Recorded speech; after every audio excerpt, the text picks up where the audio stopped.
Okay, we'll go ahead and start. Welcome to the Wattsburg Area School District, where we are student-centered and future-focused for a world-class education. This is the Board Finance Committee meeting. I'll ask the Chairperson of Finance, Marty Pushchak, please call us to order. Thank you. I'd like to call the Finance Committee meeting to order, and I will turn things over to the Board President. Thank you. Thank you, Marty Pushchak. We're now in session. We'd like to welcome everybody that's participating via Zoom.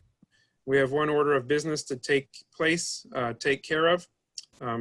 Mrs. Kelly, could you please put the item up on the screen and share your screen with everyone? And Mrs. Newfer, while she's doing that, could we please have a roll call?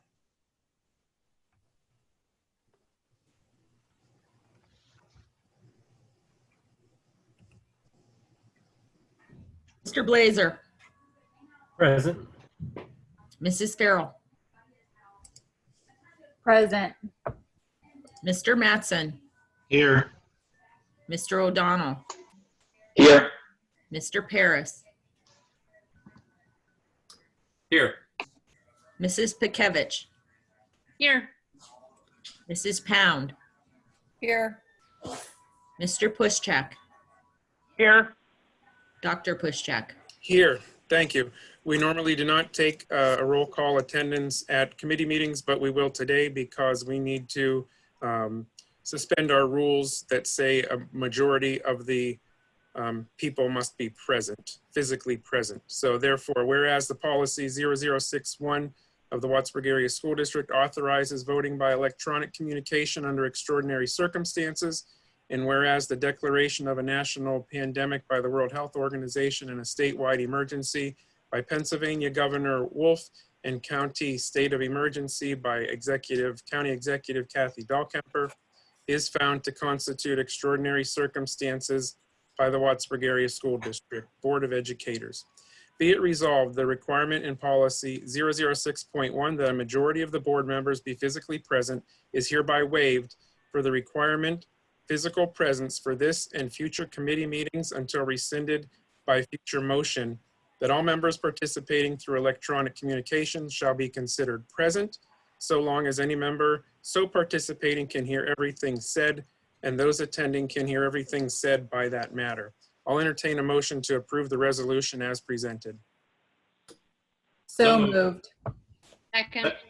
Is there any discussion by the board? Hearing none. Everybody unmute at one time. All in favor, please say aye. Aye. Aye. Opposed, nay. The motion carries. Thank you. So we are all present via the Zoom electronic communication. Okay, for the attendees who are the citizens that have joined us, we will have an opportunity for questions. We would ask that you use the question and answer board. The format for this committee meeting is the same as every other committee meeting. The administration will present to the board. The board will have discussion and questions. Once that has concluded, then we will have an opportunity for the public to answer or to ask questions. And we're going to ask that you use the question and answer tool, and then we will go ahead and respond to those questions. So for the purposes of the committee meeting, we're going to use the question and answer tool once the board discussion has taken place. So at this time, I will turn the meeting over to Mrs. Bendig and Mr. Berlin.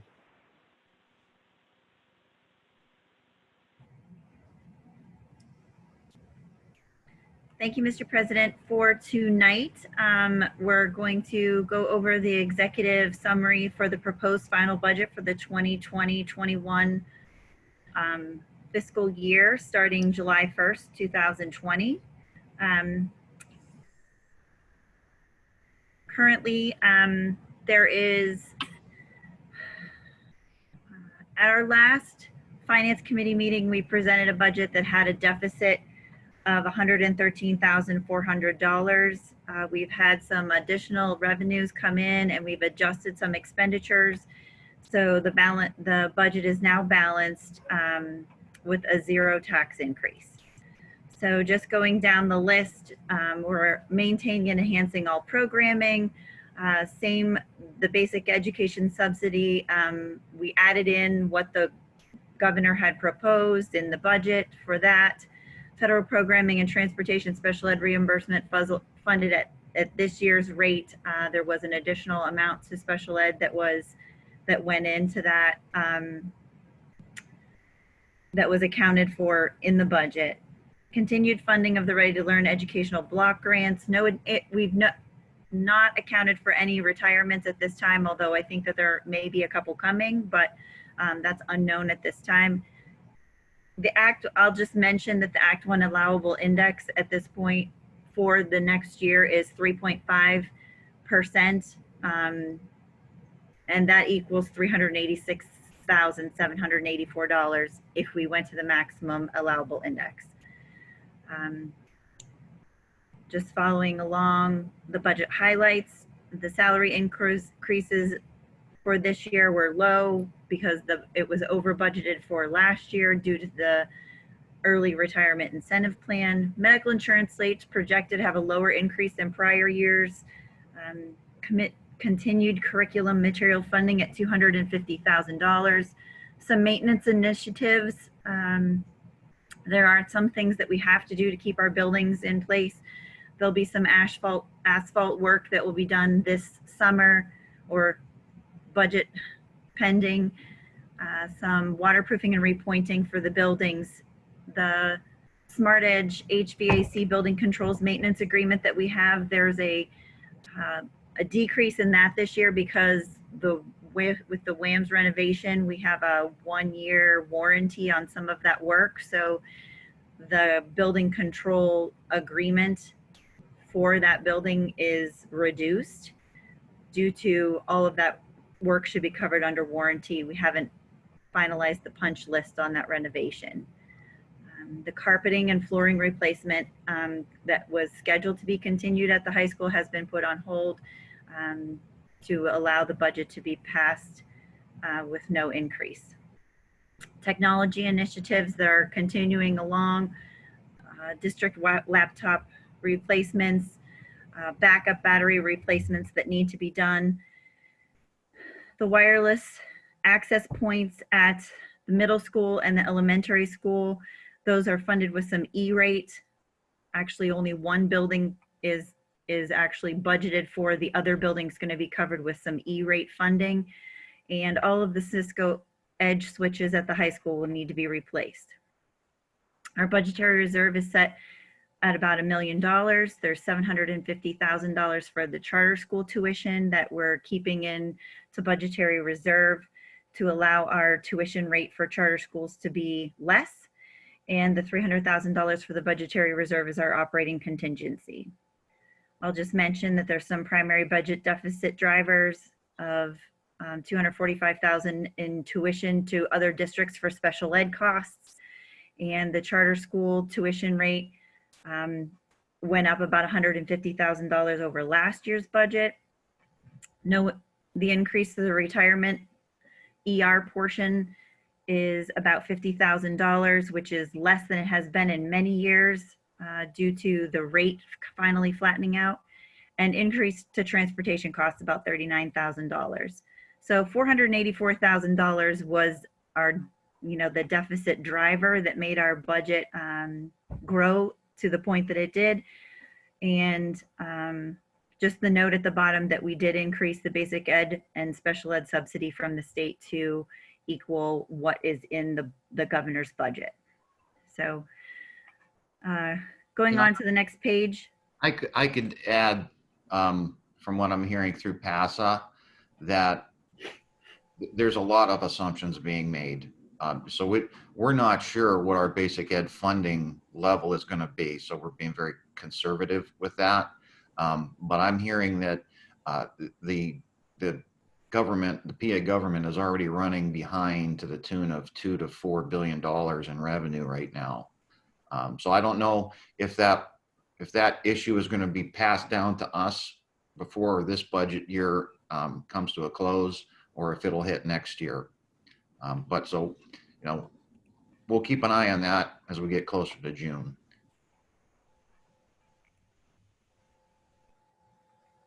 Okay, so the next page of the presentation is just covering the revenues and the changes from the difference between the 2019-20 school year, the current year that we're in, as going forward to the 2021 school year.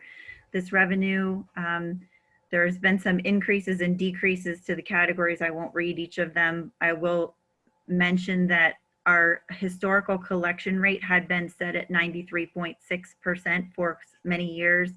I did a historical look back of 5 years, and our collection rate is up now. So I did raise that percentage of collection rate up to 95%, which increased our revenue by $155,000.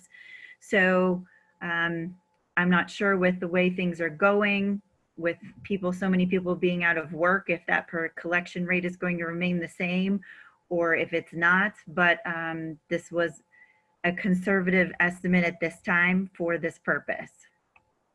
And then going down to the state revenue that's further down on the page, the increase to basic ed subsidy, $56,000, increase to some special ed funding, increase to transportation. Our rental reimbursement will go down. Change to state revenue, $107,000. And then the Title I, Title II, Title IV, and administrative claiming, the total revenue increase is about $400,000.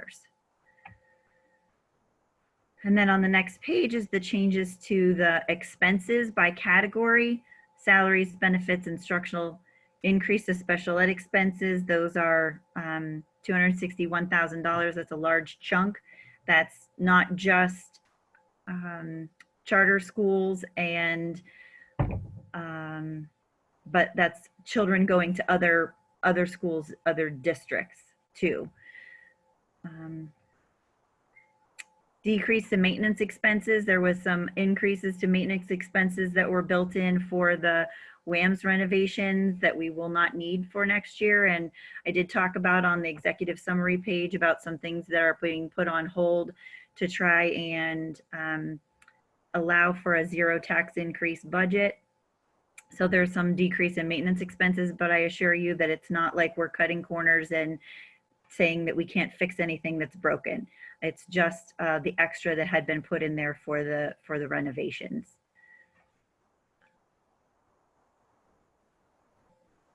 So increased contingency to the charter school tuition, about $48,000. That's, we never know how many kids are going to be going to a charter school or what the tuition is going to be until they withdraw and sign up with a charter school. So, and that's not anything that we can control. So it's the best guess at this time of what the tuition will be for next year. And then the last page of the presentation is just a snapshot by object.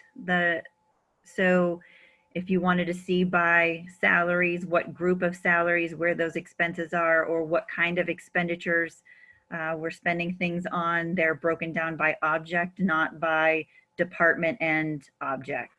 So I'll let you look at that. All of these numbers do match with the 400,000 increase to revenue and expenses. And that is really all I have at the moment. Does anybody have any questions? Steve O'Donnell here. I have a question. Yes, Mr. O'Donnell, please.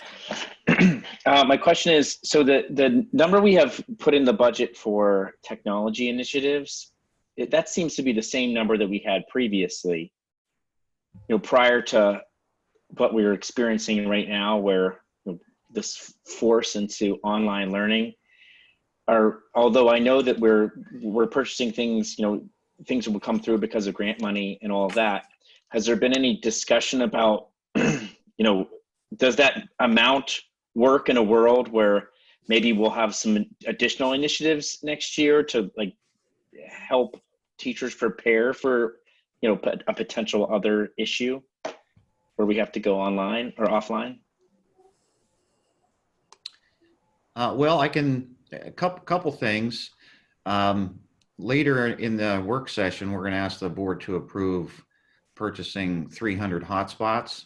And that's just a start, to start getting the buildings up and running and getting folks connected to the internet that don't currently have it right now. So that's being funded out of a Pennsylvania grant that we applied for. The other big piece is coming from the federal government. They're sending us, I believe, $250,000 that we can apply directly towards technology, internet connectivity for students and teachers if we have to go on an extended learning plan at home. Oh, we are, right? I mean, school's canceled. You mean about next year or to finish this year? Well, both to finish this year, and and also we'll have some infrastructure in case this flares up again in the fall, and we have to do some more social distancing. Okay, so the hope is with all the influx of the federal and state funds through grants, that will cover whatever expenses we're going to incur for tech. I believe so. It should be adequate. Thanks. And Sarah, I have a question on the same path really for technology. We did that assessment for the network. I don't know if anything came out of that we need to add funding for, and are we going to need to do anything on the endpoint side based off of the assessment that we had done? Okay, so those are good questions. The technology assessment that was done really, it ruled out one source of a problem, which is the network infrastructure is robust, and like the Wi-Fi access points that we're proposing, those are going to be replacing units that are end of life. So that $300,000 in technology is being used to maintain our technology at its current level. What we have found through this network technologies contract is the problem is the machines. First of all, some of the laptops we bought initially are underpowered, and the images on them are just too big. So what the gentlemen in the IT department right now are doing is working on a really lean image for the student machines, because they primarily need them to type Word documents and get to the internet, so they don't need to be loaded. And the wireless drivers need to be updated in that image when it gets pushed out over the summer. That was another recommendation. So overall, that report was a good exercise. I mean, I feel a lot better. Sometimes you don't know what you don't know with a complicated system like that. But I think we're going to be in pretty good shape. I don't know if that answered all your questions or not. Yeah, that was good. Thank you. I agree. It was a good assessment. Mr. President, I have a question. Yes, Mr. Blazer? Vicki, could you remind me the increase projected in special education? Is that anticipated increase in students that need those services, or is that just what other districts are charging when we send our students because they provide the service better or provide a service we don't offer? So we never know from year to year what students are going to remain in the district or move out of the district, or what incoming students are going to need for special ed. So the only way for us to be able to project what's going to happen is to match what happened this year. So it appears like out of special ed funding for this year, we've had, it was under budgeted. We've had some special ed funds, mandatory costs that are out of our district's control for educating some of our students. So we've upped the budget for special ed to account for what we've incurred for this year, in hopes that that will be enough for next year. It's possible that we're over budgeting, but again, with that unknown piece, we're never sure. We just want to make sure that we have enough to cover exactly what we're doing right now. Does that answer your question? It does. And then the other question I had is, so based on our current situation, is there any costs from our current year budget that we think we would well underspend? I guess I don't completely understand and know the transportation budget. Or do we still owe all the costs this year, even though obviously buses aren't running? Or how does any of that work for any potential savings this school year? So the savings from our transportation will come from not having field trips or athletic trips going out. The basic transportation that we pay for day-to-day school, home to school and school to home transportation, we are still paying for because that is the way that our transportation contract is written.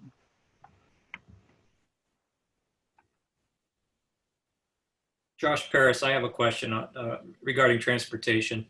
Yes, Mr. Paris. Wasn't it in one of our PSBA blasts that we could renegotiate our transportation contracts since they're not, essentially not being used? And is Durham paying the current bus drivers, or are they on unemployment? The bus drivers are being paid by Durham. We did have a discussion with the regional manager, and his primary concern was losing drivers, because that's a big issue across the country. So we left it at that for now. It's something we can certainly revisit it, but I believe we're still going to get the transportation subsidy that we normally would get. Well, as long as they're paying the drivers and they're not on unemployment, I don't see a problem with, keeping that contract in place. And the savings, like Vicki said, should come from not running the field trips. And fuel costs as well. Since we're not running the buses, there'll be a savings in fuel. Hi, this is Tara again. I have a question, Mr. President. Yes, Mrs. Pound, thank you. So for going off of what Josh was saying on the contracts, are there other contracts that we can amend as we're in this crisis, or is that off limits for some of the companies that we deal with?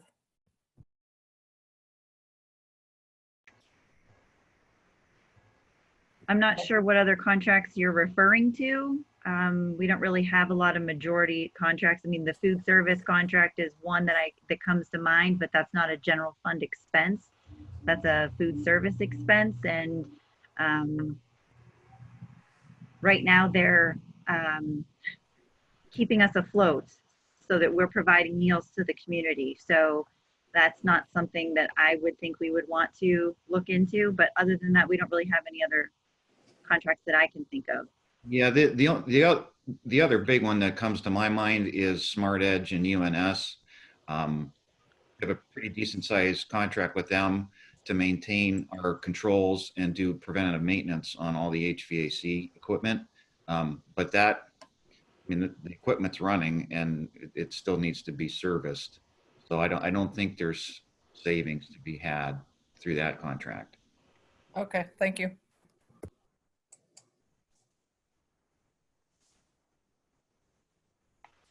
Steve O'Donnell, I have another question, Mr. President. Yes, Mr. O'Donnell, thank you. I'm just, I'm staring at this page, and just a quick question about the salaries for the technology. So it looks as though the salaries for technology is going up. But I know that we just had someone submit their resignation, and Guy White. Is that amount that we have there with an anticipation of replacing that position? There hasn't been a decision made on his replacement, so the salary for that position is still in there. Okay, thanks. This time. This is Julie. I have a question, Mr. President. Yes, Mrs. Pikevich, thank you. Hi. This is probably a silly question, but teachers are going to be paid through the rest of the year, correct? Yeah, that was a law passed by the PA legislature. Oh, okay. Okay, thank you.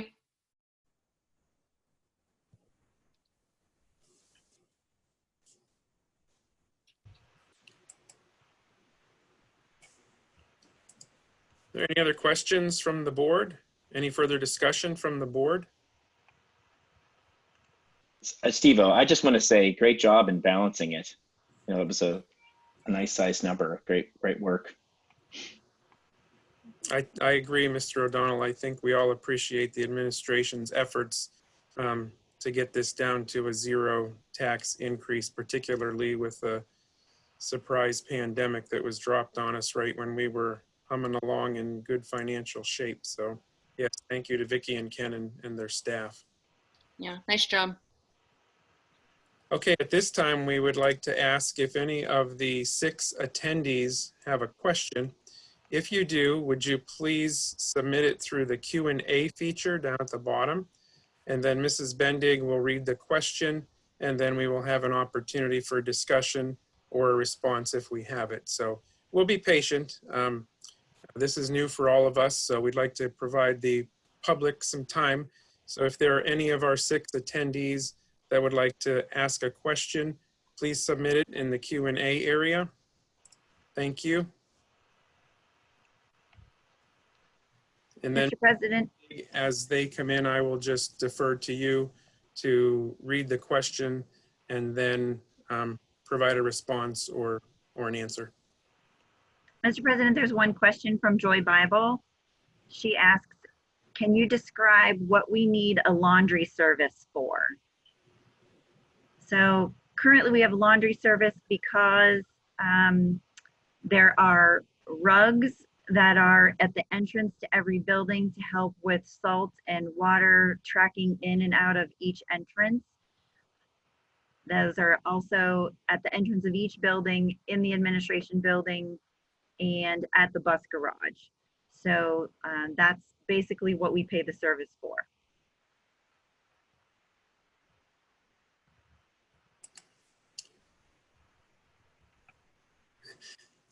Thank you, Mrs. Bendig. Thank you, Mrs. Bible.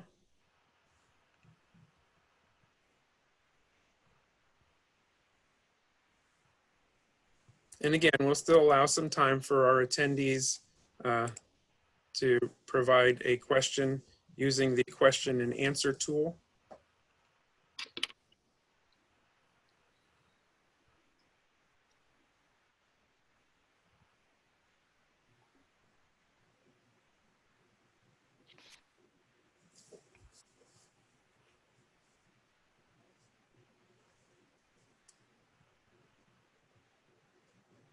While we're waiting, I would like to thank Mrs. Bendig for her willingness to be the host of this meeting and running the panelists and the attendees and the questions. We really appreciate all that.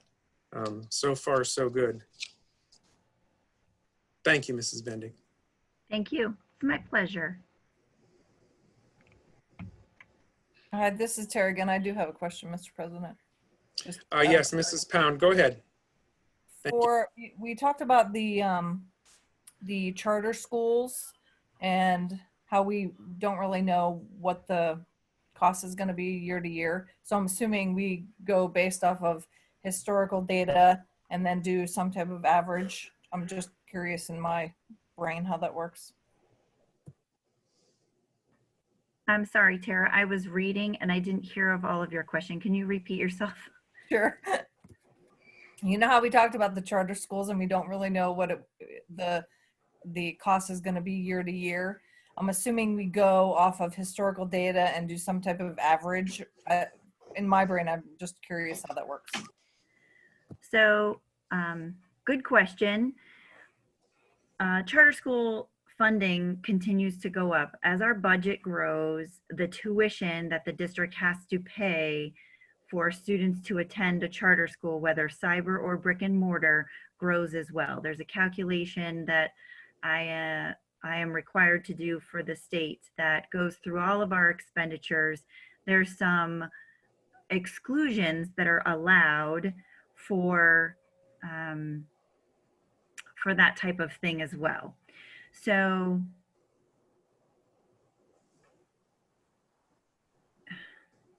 I'm trying to think how to explain that. Once the tuition rate is set, that we know how much we're going to pay per regular ed student or per special ed student.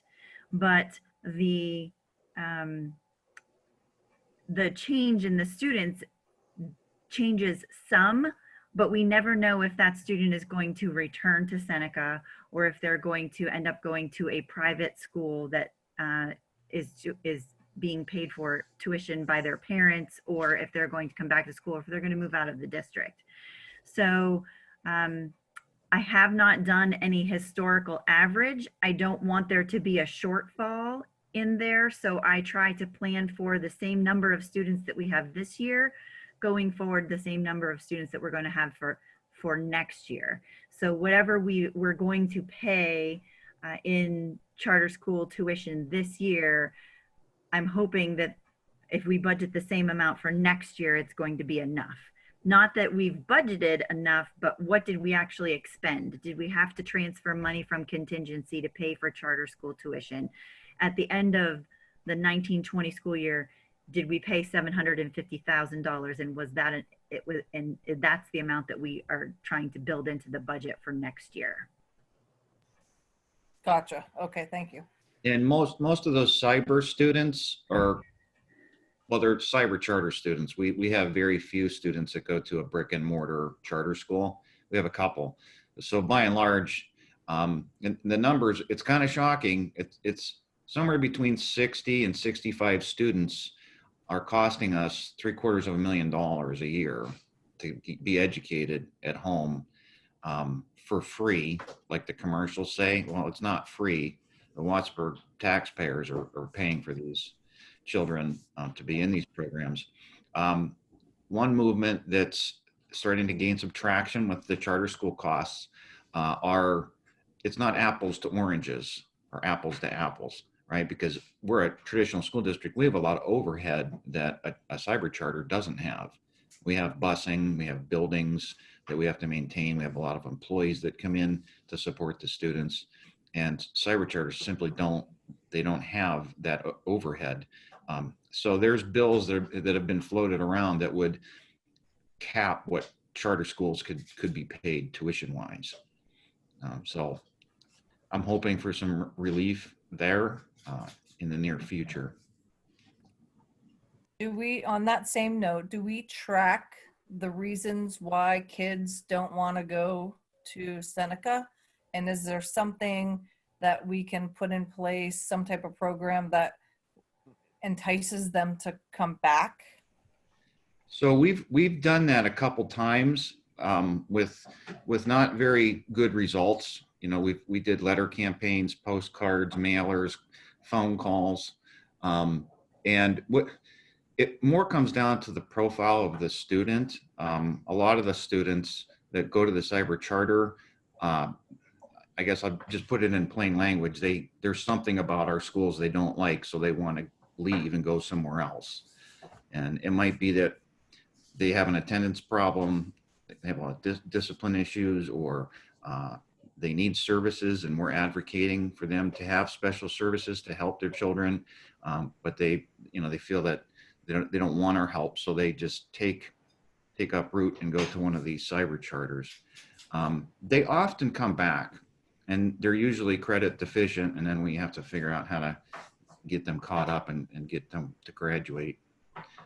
This cyber, it's really scary, and it's experimenting with kids in their education, and I'm just not sure that that's justifiable.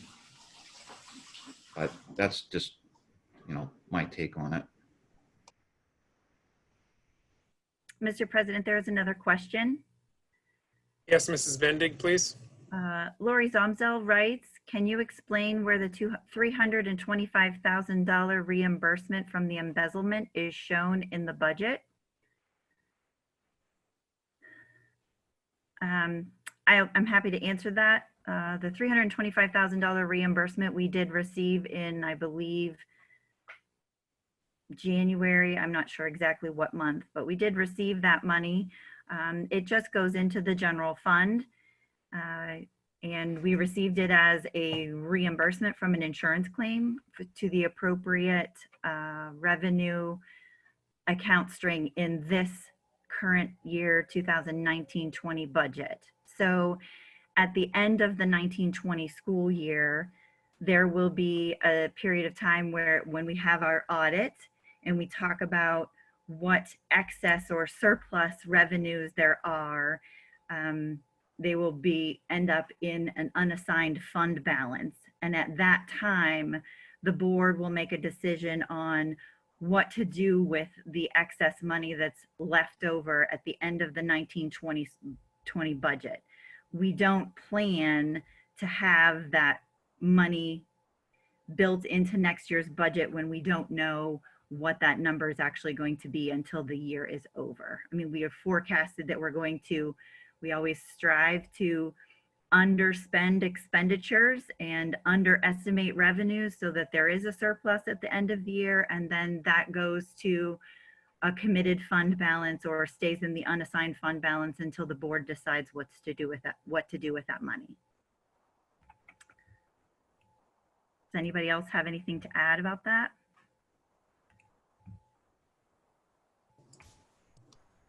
Just that typically that money, when we underspend the budget, the board has to commit it to a fund and a purpose.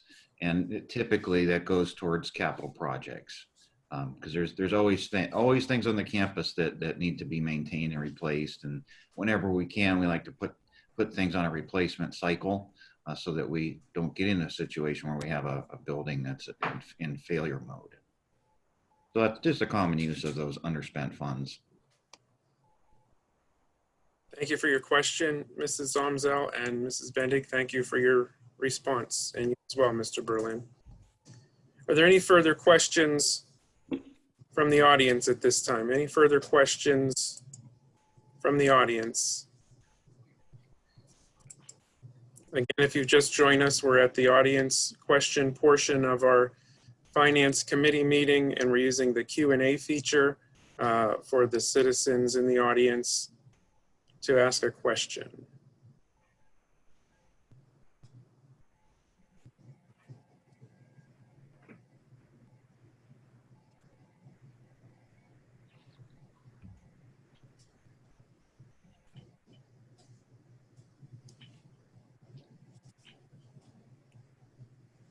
Steve-O here.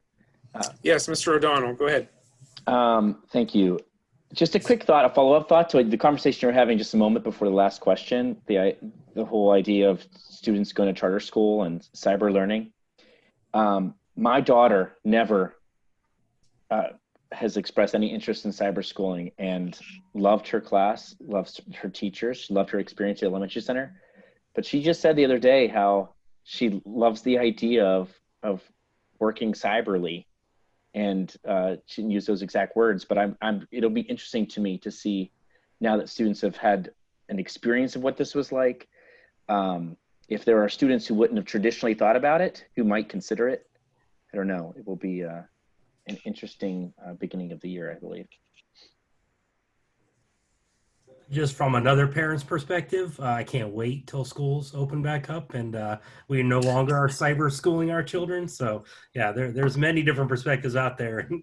I'm sure your daughter wants to go back too, Steve. But you better believe my wife wants her to go. Okay, I do not see any more questions from the audience at this time. Okay, we do have one, Mrs. Bendig.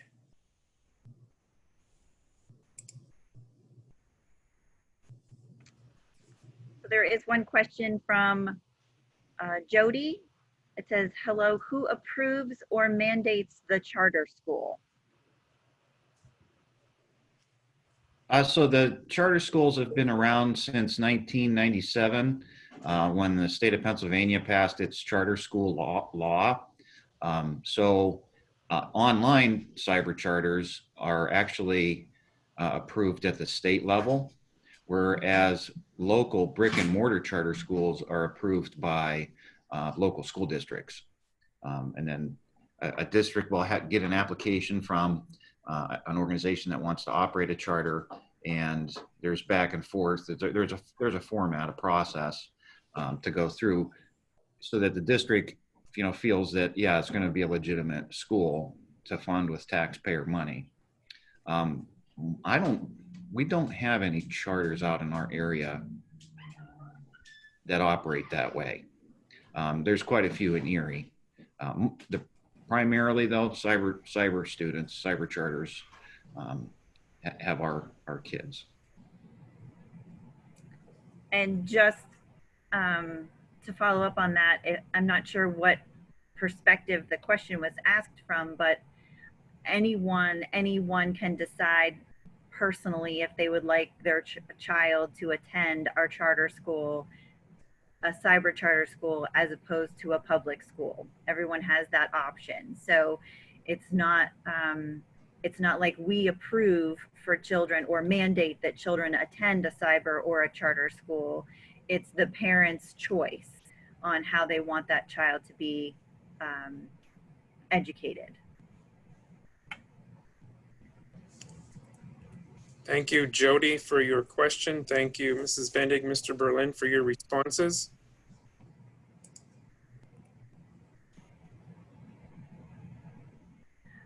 There is another response. Does the district approve the students to attend? They can just say, I want it. So that was my response to that question was, it's the parent's prerogative or the child's choice. If the parent allows it, then they withdraw from our school district and they enroll in a charter school or a cyber charter school. If I could add to that, Vicki, the district does have our own cyber school option, in which case there have been students that are seeking out a cyber option, and the district may have decided that the district was not supportive of a cyber option given the needs of certain students. But in regards to cyber charter that are approved by the state, as Mr. Berlin was speaking of, there's no stamp of approval that would come from the Wattsburg Area School District if a family were to decide to enroll their child in one of those cyber charter schools that were approved by the state. We do operate, the Wattsburg School District does operate a cyber program, and we work in conjunction with families to place students in those cyber programs. But outside of that, we do not have a say. Do they still have to take the PSSAs and Keystones? Yes. Okay. And their performance is horrible, I might add.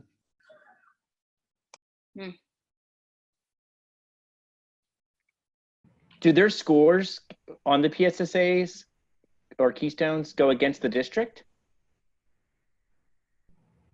The scores from, if they attend our cyber program, they do. If they attend other cyber school programs, they do not. Thank you. Okay, this will be our last call for questions from the audience. Last call for questions from the audience.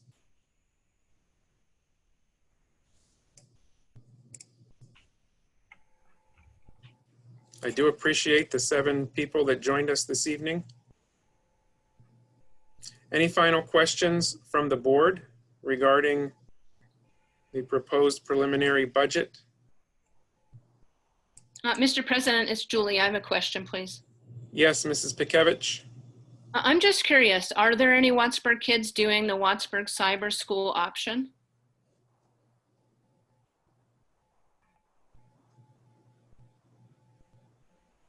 Yes. Do you want to answer that, Becca? Yeah. Yeah, we Mrs. do. Kelly?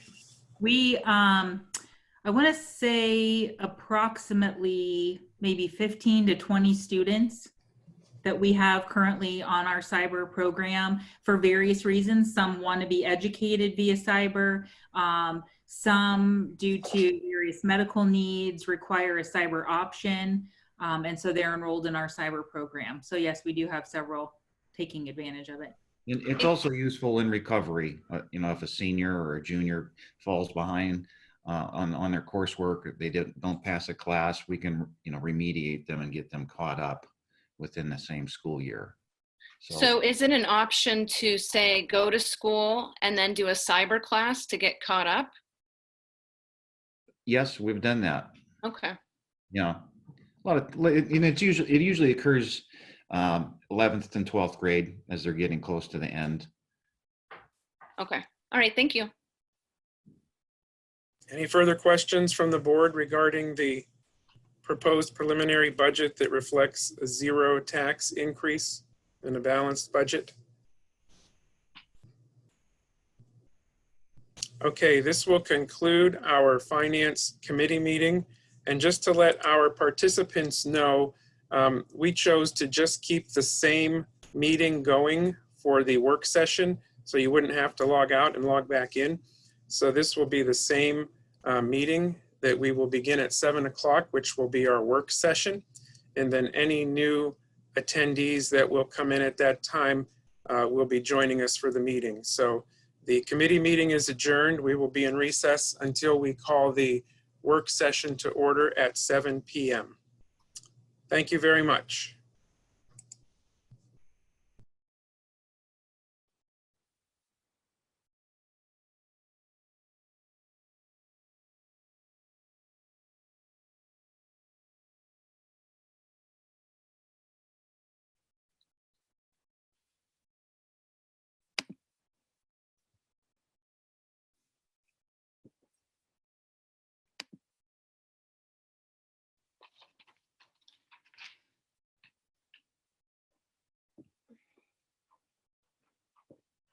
Julie, just so you know, your mic is still not muted.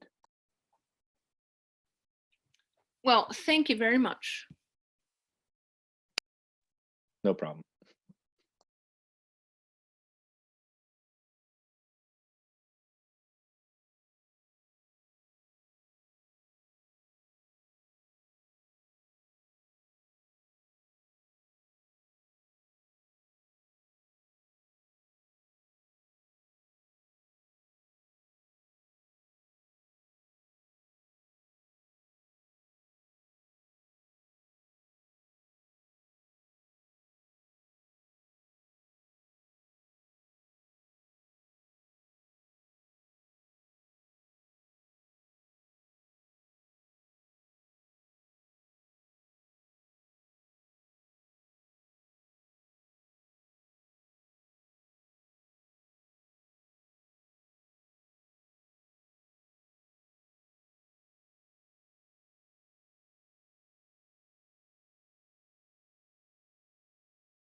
I have 7 o'clock.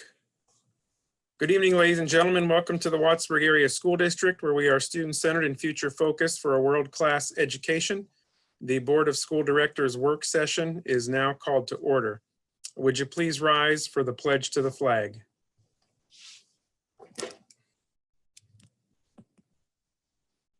I pledge allegiance to the flag of the United States of America and to the republic for which it stands, one nation, under God, indivisible, with liberty and justice for all.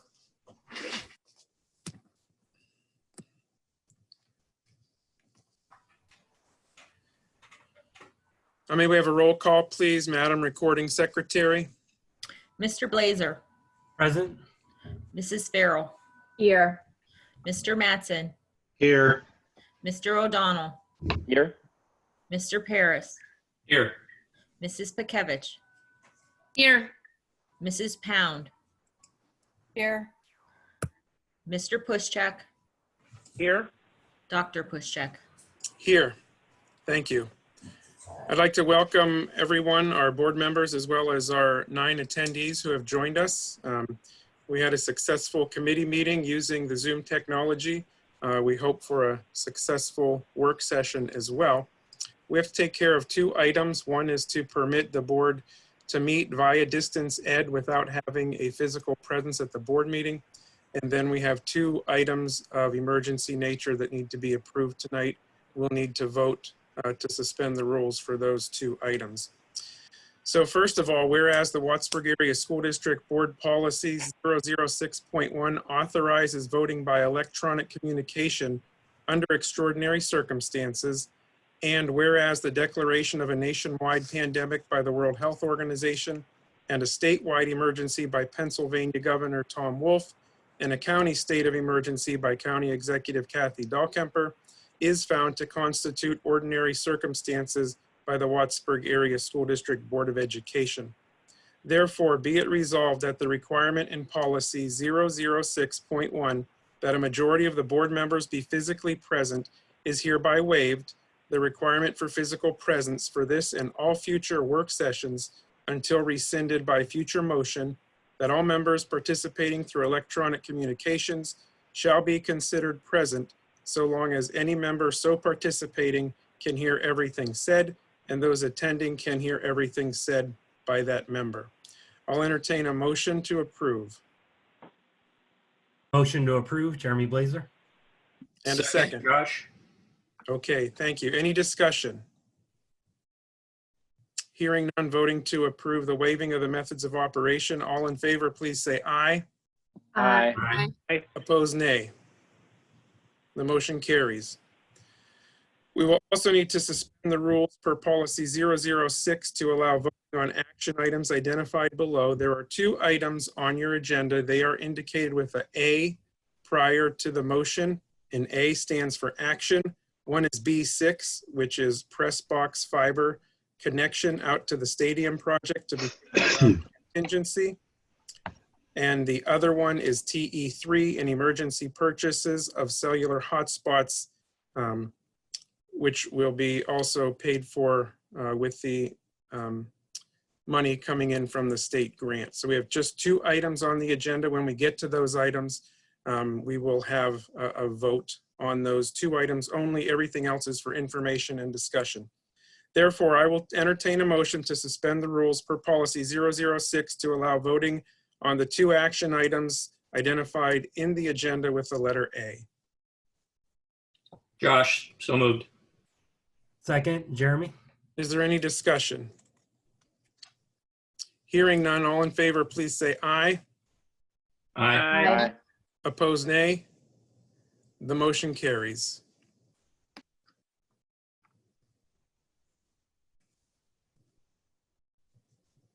I would just like to announce that there are no citizens that have signed up to address the board this evening on the agenda.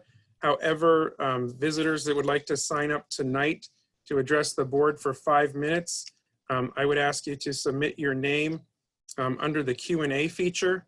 There is a question that says multiple entries on the agenda do not have links. As of 5 minutes of the meeting, this has been addressed several times previously, and we were assured it would be corrected.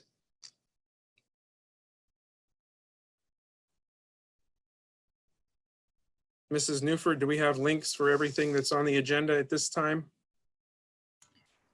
I have links for everything that I have that comes up. There are things at the regular board meeting that is not, that does not have links for the work session because they're not available. A lot of the general fund, cafeteria, the bill list, there are always things that are coming up. But as far as I know, everything that I had any documentation for is linked to that documentation as of this afternoon when this was posted live.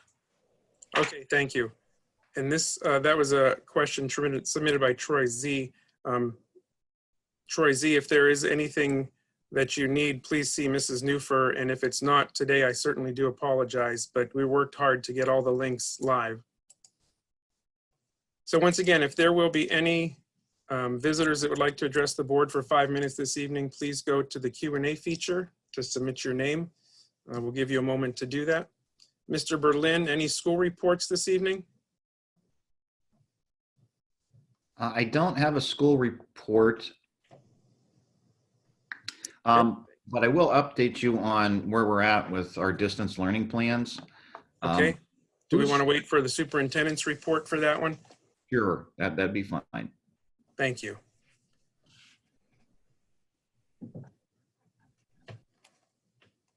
Okay, no citizens have signed up to address the board on the agenda. At this time, there are no citizens. One moment, please.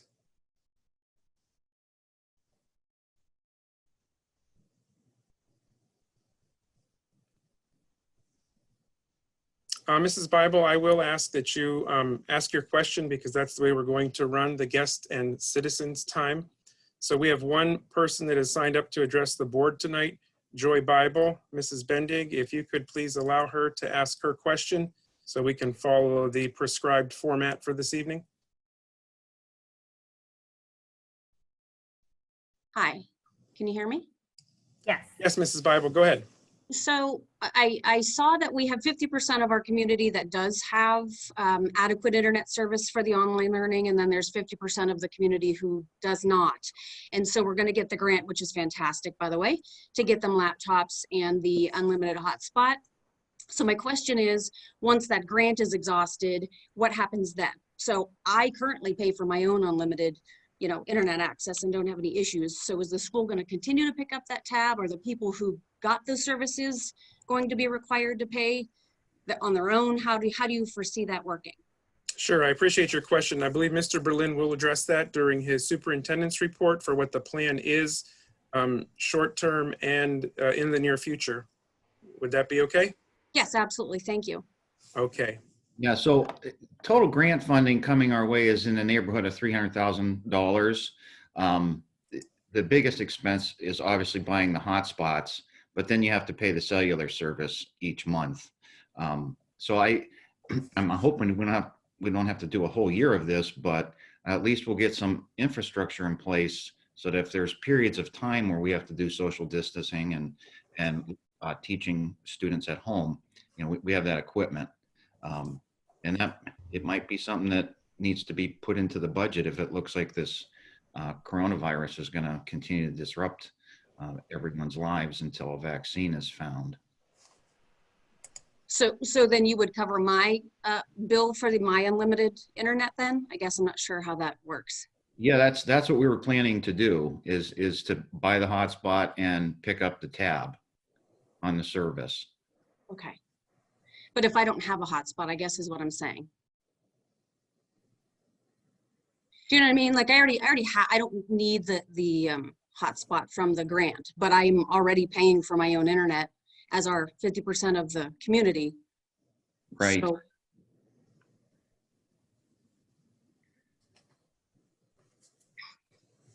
So I guess going forward, I'm not sure, I don't even want to use the word fair because we're in a certain point in time where absolutely we need something in place. And so I don't even mean to do that. But if I'm going to pay for my own internet access for unlimited data, I'm not sure going forward how it's okay for 50% of the community to have that paid for by the school.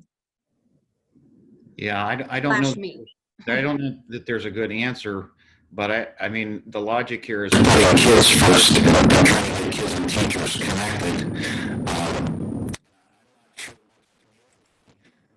Actually, the hotspot. Mr. Berlin, there's something wrong with your audio. Right off base. Can you hear me? Yeah, could you try that again? Sorry, it was really breaking up and a lot of feedback. Okay, so the thinking here is we want to get service to these students. Sure. And I mean, at least initially, I don't know that it's fair to burden people. It's not their fault that they're at home and they don't have internet. So that was our thinking. I mean, we could revisit it, but that's my thought on that. That's fair. I don't think somebody should be burdened. It's not their fault that they're at home. I don't mean to portray that at all. I guess I'm thinking down the road going forward. That's all. Sure. Is that okay, Mrs. Bible, then? Sure. Yes. Okay, thank you very much. In the same respect, Mrs. Bendig, we have a question from Lori Z. If you would activate her so she can have her 5 minutes to stay in the same order of operations this evening.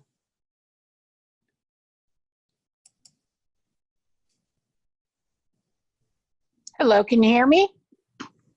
Yes, is this Mrs. Zomzel? It is. Welcome, you're on. Thank you. So my question is about the emergency plan. Mr. Berlin, in the 6 years of your administration, I would think that a priority in your job description would be to have an emergency operation plan. Spent my whole career working in public safety, government agencies. One of the things that we all have is an emergency plan. We live in an area where tornadoes happen, large snow events happen. Drastic events can occur in this day and age of, you know, the potential for internet hacking and ransoms and all of those kinds of things, and a district that relies a lot on technology. So I'm wondering why there was such a last-minute chaotic survey to verify which households were even online capable. I would have think that would have been something that you were tracking. At any point, any child in this district could have become incapacitated, could have needed assistance from this district. I would think that it would have been a much easier, simpler thing to do as a part of every year's whatever surveys that we send out or whatever, rather than to do this crazy hectic via Facebook, via email, whatever, which obviously households who don't have internet are not going to get that kind of information anyways. And I was kind of surprised to hear in the finance meeting that we continue to pay the school bus contract, which, if I'm not mistaken, is upwards of $150,000 plus a month. So it seems like, and maybe you can explain to me where my logic is wrong, but where we had an issue where we said we couldn't identify, figure out a way how the other 50% of the students without internet couldn't have an online schooling program. It seems simple that this school bus company, who continues to get this large amount of money, could have delivered homework and picked up homework. If we're paying them anyways and this money continues to go out, how is that not the obvious solution? I welcome your answer about where my logic is at fault there. Seems like they could have, I understand there's issues about sanitation and worrying about you know, how kids could be safely protected and all of that, but I believe that, you know, we could have found solutions to that so that children could have continued to get online schooling. You may have seen me comment, our granddaughter's with us from Alaska. She's been here at least 3 weeks now. She's been doing her school program, her online homework, Google Classroom. She had that in Alaska. She lives in a rural school district in Alaska, and they haven't skipped a beat. She has Zoom meetings with her teacher in her class twice a week. She's got homework assignments. She turns them in. They're graded. Nothing has skipped a beat here from a rural school district in Alaska. And I guess I'm just questioning why we seem to be fumbling and falling down. And it seems like all of this should have been pre-planned. I worked at a 911 center for 17 years. We absolutely had a plan for like if everything stopped working, what we would do and how we would do it. Thank you. You can mute me now. Thank you, Mrs. Omzel. I'll ask Mr. Berlin to address those under his superintendent's report. And thank you for your comments. No one else has signed up to address the board at this time, so we'll move on the agenda. Thank you for those people that did sign up to address the board. And thank you for using the procedure that we had outlined. We appreciate that. So moving on, superintendent's report, Mr. Berlin. Yeah, who's sharing the screen right now? Is that you, Debbie? No, I am. Becca. Becca? Yeah, Mhm. can you, I want to put up a document. Okay.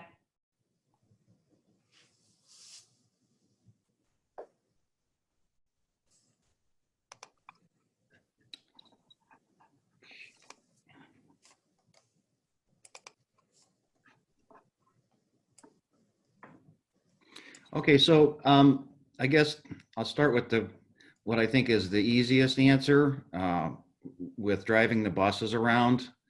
I read a New England Journal of Medicine scientific study on the viable half-life of viruses on plastic, steel, paper, cardboard.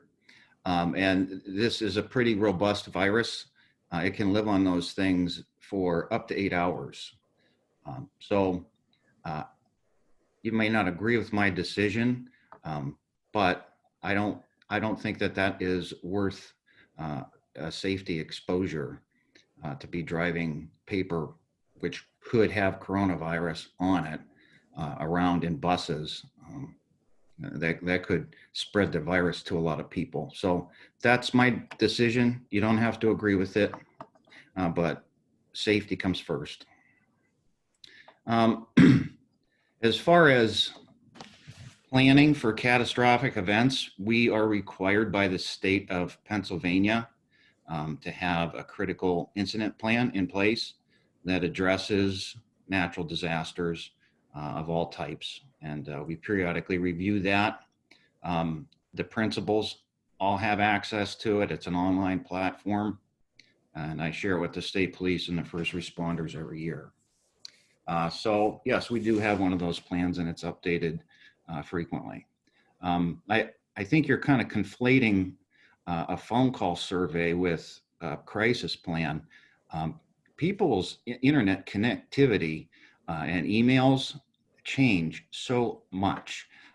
So we wanted to quickly get an assessment so we could start planning for how much technology we need to purchase to get kids hooked up with teachers. That's all. No secrets there.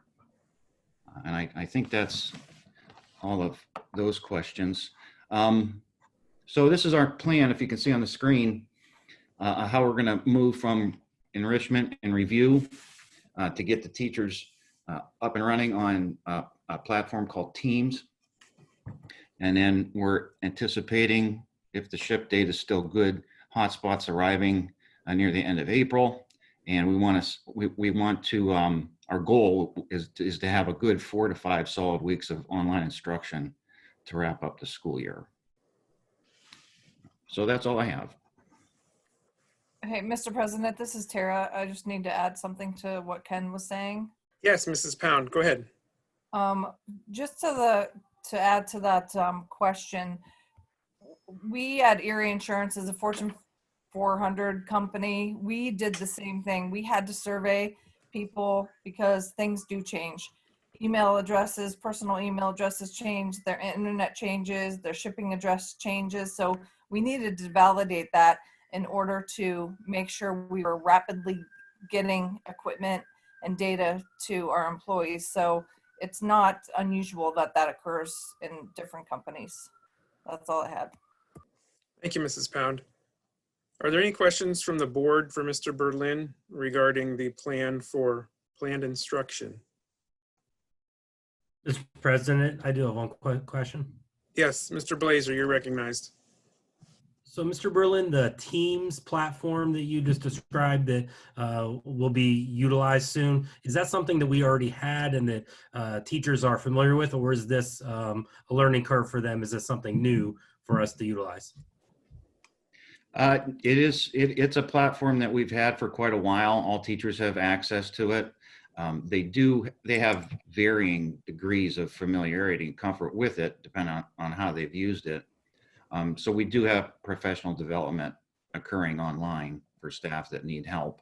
And Teams is one platform. We also have that OneDrive folder system that we're currently using, and that's a resource as well, if that's a better way for material to get delivered to students. I'd like to just add, if I could, Mr. President. Yes, Mr. O'Donnell. So Teams, it's like the Google Classroom of Microsoft. So although in the corporate world, we use Teams to organize ourselves, and it has its own OneDrive folders and SharePoint and all of that. But from a classroom perspective, Teams has almost like Google Classroom, in that you can assign assignments and a teacher can see which students have completed it, and the students can see all in one place where all of their assignments are. So I personally like that you went down this path of having Teams. I know that there was some talk earlier on about allowing teachers to have using different, whatever worked for them. And I think having one place for a parent, especially if you have a kid in the elementary center and the middle school and the high school, to know that I just need to look in Teams and I can see what assignments are out there for my kids. I think that's a good choice. There definitely is a learning curve, however. So have you thought about, although there's going to need to be training for the faculty that don't use it regularly, how are we trying to overcome the learning curve for the parents and the students? Has there been any talk about that? I don't know if Ken would like me to speak to that, but we met with the tech integrators and building administration today. The tech integrators are very confident in Teams. We've also reached out to our contact through Microsoft, who's a teacher, and they've provided tutorial videos that we can provide to our teachers. So our tech integrators have already reached out to many of the staff, and those that have not been contacted, there's plans to reach out to them this week to find out what their comfort level is, what type of support they need in regards to Teams to get it set up. And the tech integrators, we have 2 in each building. They're very excited about it and very anxious to get started in helping our staff that aren't comfortable with it. Mrs. Kelly, just for the benefit of our audience, could you please remind us about the tech integrators? These are teachers. Could you just give us just a quick overview of their responsibilities? Yes, so there's 2 staff per building, and their sole purpose, in addition to teaching, they are teachers. And then above that, as tech integrators, their purpose is to assist staff with integrating technology into their classroom. So they don't troubleshoot hardware issues. That still remains on our IT department. The tech integrators simply have discussions with staff. How do you want to use a particular software in your classroom? And the tech integrators are there to help them navigate those waters. So I'm sorry, it's a very nice peer-to-peer model. Correct. And once they get Teams up and rolling, they already have ideas as well for the learning platform. So Teams will organize everything. In addition to that, what online software do we have available that, in addition to our textbooks and things that could further the educational experience for our students. Very good. Thank you, Mrs. Kelly. Any other questions from the board regarding the planned instruction rollout? Mr. President. Yes, Mr. O'Donnell. So I understand our plan to help the teachers. Definitely sounds like you have a good plan for that. I'm just curious, what do we have planned to help the learning curve for the parents or the students that didn't use Teams? I'm thinking about that. If you're a 3rd grade student who's never used Teams before, because I know that there are definitely going to be pockets where the students weren't exposed to Teams. What is the plan to help them? Because it is definitely a tool that if you've never been exposed to, there's a little bit of learning curve. So for K-2, we've discussed the continuation of OneDrive because parents and students are already familiar with them, with those or with OneDrive, and it's easily accessible, the activities. You only have one teacher that you're looking for activities from. You're not trying to access multiple folders. So the tech integrators with our elementary building administrators, we're going to meet with K-1-2 teachers later this week to talk about the feasibility of rolling Teams out and whether or not that's appropriate or whether we should continue with OneDrive for those grade levels. In regards to parents, we're looking at potentially developing a similar tutorial video as Ken had done for accessing OneDrive to show parents how to go in and navigate what they're doing.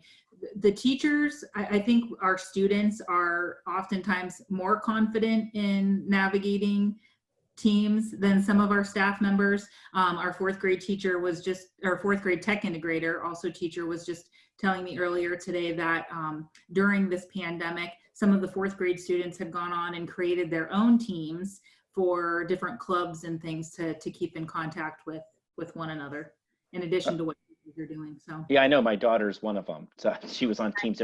So I think it's definitely an excellent choice. After this is done and we see how this all works, I don't know, Teams, the people will learn it and they'll accept it or not. I don't know if we've ever thought about Google Classroom as something in the long term to consider, but in the short term, you definitely made the right choice in going the team route. I'm not saying that it's not a good choice. It was a good choice. Hey, this is Tara, Mr. President. I just Yes, need to- Mrs. Pound, you're recognized.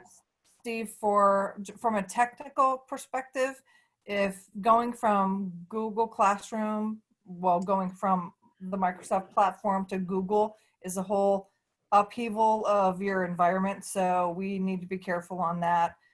Once you're on a platform, it's most likely you stay there because that's a lot of money involved, but it's not off the table. Any other questions for Mr. Berlin regarding his superintendent's report? Yes, Mr. President, it's Julie here. I have a question. Yes, Mrs. Pikevich, you're recognized. Thank you. Mr. Berlin,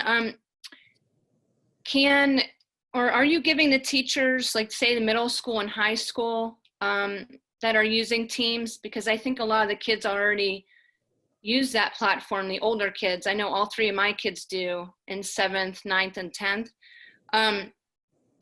Are you able to give the teachers, or are you giving them like the go ahead to start with new lessons starting, tomorrow after this Easter break so that they can get a move on things?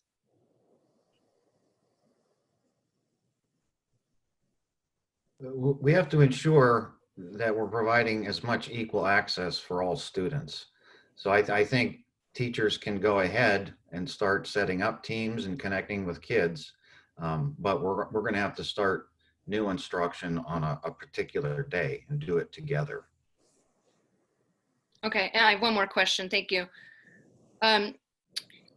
Have you or the principals encouraged the teachers or even required them to possibly get online with as many kids as they can that have the access, like per Zoom or Google Meet or whatever is better?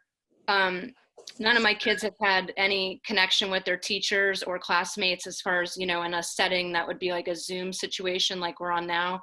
And it's really, really hard, like being isolated socially for kids.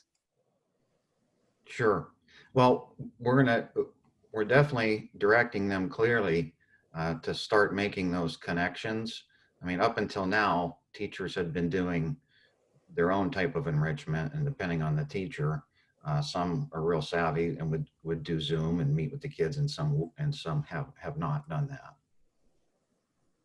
Okay, I just want to know, like, have you directed the teachers per se to say, try to be connected with your students, or is it just the teachers kind of doing their own thing? It's been the building principals that they manage the teachers, and they've been encouraging them to get in touch with their students. Okay, if you could pass that on to them, I'd appreciate it, because I just think that's just so important for the kids to be connected with their teachers and their classmates, just to show that the teachers, still care about them and they're out there. Thank you, Mrs. Pikevich. Thank you. Mr. President, Tara again. Mrs. Pound, then Mr. O'Donnell. Mrs. Pound. Ken, Julie mentioned Zoom and another platform. Wouldn't we want to stay within the Teams environment, because you can have phone calls, record the sessions right within that platform, and it keeps track of everything? Do we really want to go back and forth between different tool sets? No, I don't think so. I don't think so. The Teams came about because it does have that video conferencing capability. So, and Becca, maybe you could jump in because I know you had a lot of discussion with those folks. Yeah, the one concern I've heard with Teams is that it isn't often as consistent as a Zoom meeting, or we also talked about Google Voice because it can assign a phone number to a staff member, and they can receive calls and texts without a family obtaining a staff's actual real phone number. We also talked about *67 for contacting parents. So, you know, initially the goal has just been what ways can we reach out to families that a staff member would feel most comfortable. So if they didn't feel comfortable with Teams, we didn't want them to not reach out to families. We were just trying to give them multiple tools to be able to contact students and families to see how they were doing. There's also been a lot on social media. I know, especially for younger students, there isn't always a lot of access to social media, but I know teachers have really been trying to put together different things for students and get students involved in different types of activities through Instagram and Facebook. I hope that answers your question. Yes, thank you. And then I have a couple more. So what are we doing with the kids who may be home alone because their parents are essential workers, or if they're at sitters? Do we expect them to, are the assignments like real time, or do they have time during the week to get their assignments done? So one of the things that we took, I mean, that very issue came up when we were discussing earlier today. So one of the discussion points was that work would be made available for the week on Monday with a due date of the following Sunday. So students would have an entire week to work through whatever the assignments were for that week. So if families had to go into work, or there was an emergency that came up, or, you know, whatever the case may be, students had ample time to contact teachers, teachers had time to contact students throughout the course of the week. Okay, thank you. Mm-hmm. Anything else, Mrs. Pound? Nope, I'm good. Thank you. Okay, yes, thank you, Mrs. Pound. Mr. O'Donnell, you're recognized. Well, just as a follow-up, now that we are going to all go to Teams, I do encourage us to use Teams. Like if the teacher's going to have some type of conversation with their students, because it would, you know, the parents would be familiar. But what I wanted to comment on was the elementary center is doing, those teachers have reached out to their students. I know that both of my daughters have had engagement with their classes. So whatever directive came from the principals at the elementary center, the teachers are doing that. My daughter, that's in first grade, has already had 2 different Zoom meets with her peers, and it's awesome because she gets dressed up. You know, she's in PJs every day, all day, but she gets dressed up for these Zooms, and she's so excited to see her peers. So I would definitely strongly encourage those other buildings to be following suit. And just to add my 2 cents, I have been in both the elementary and the middle school, not the high school yet. And it has just been on a teacher by teacher basis.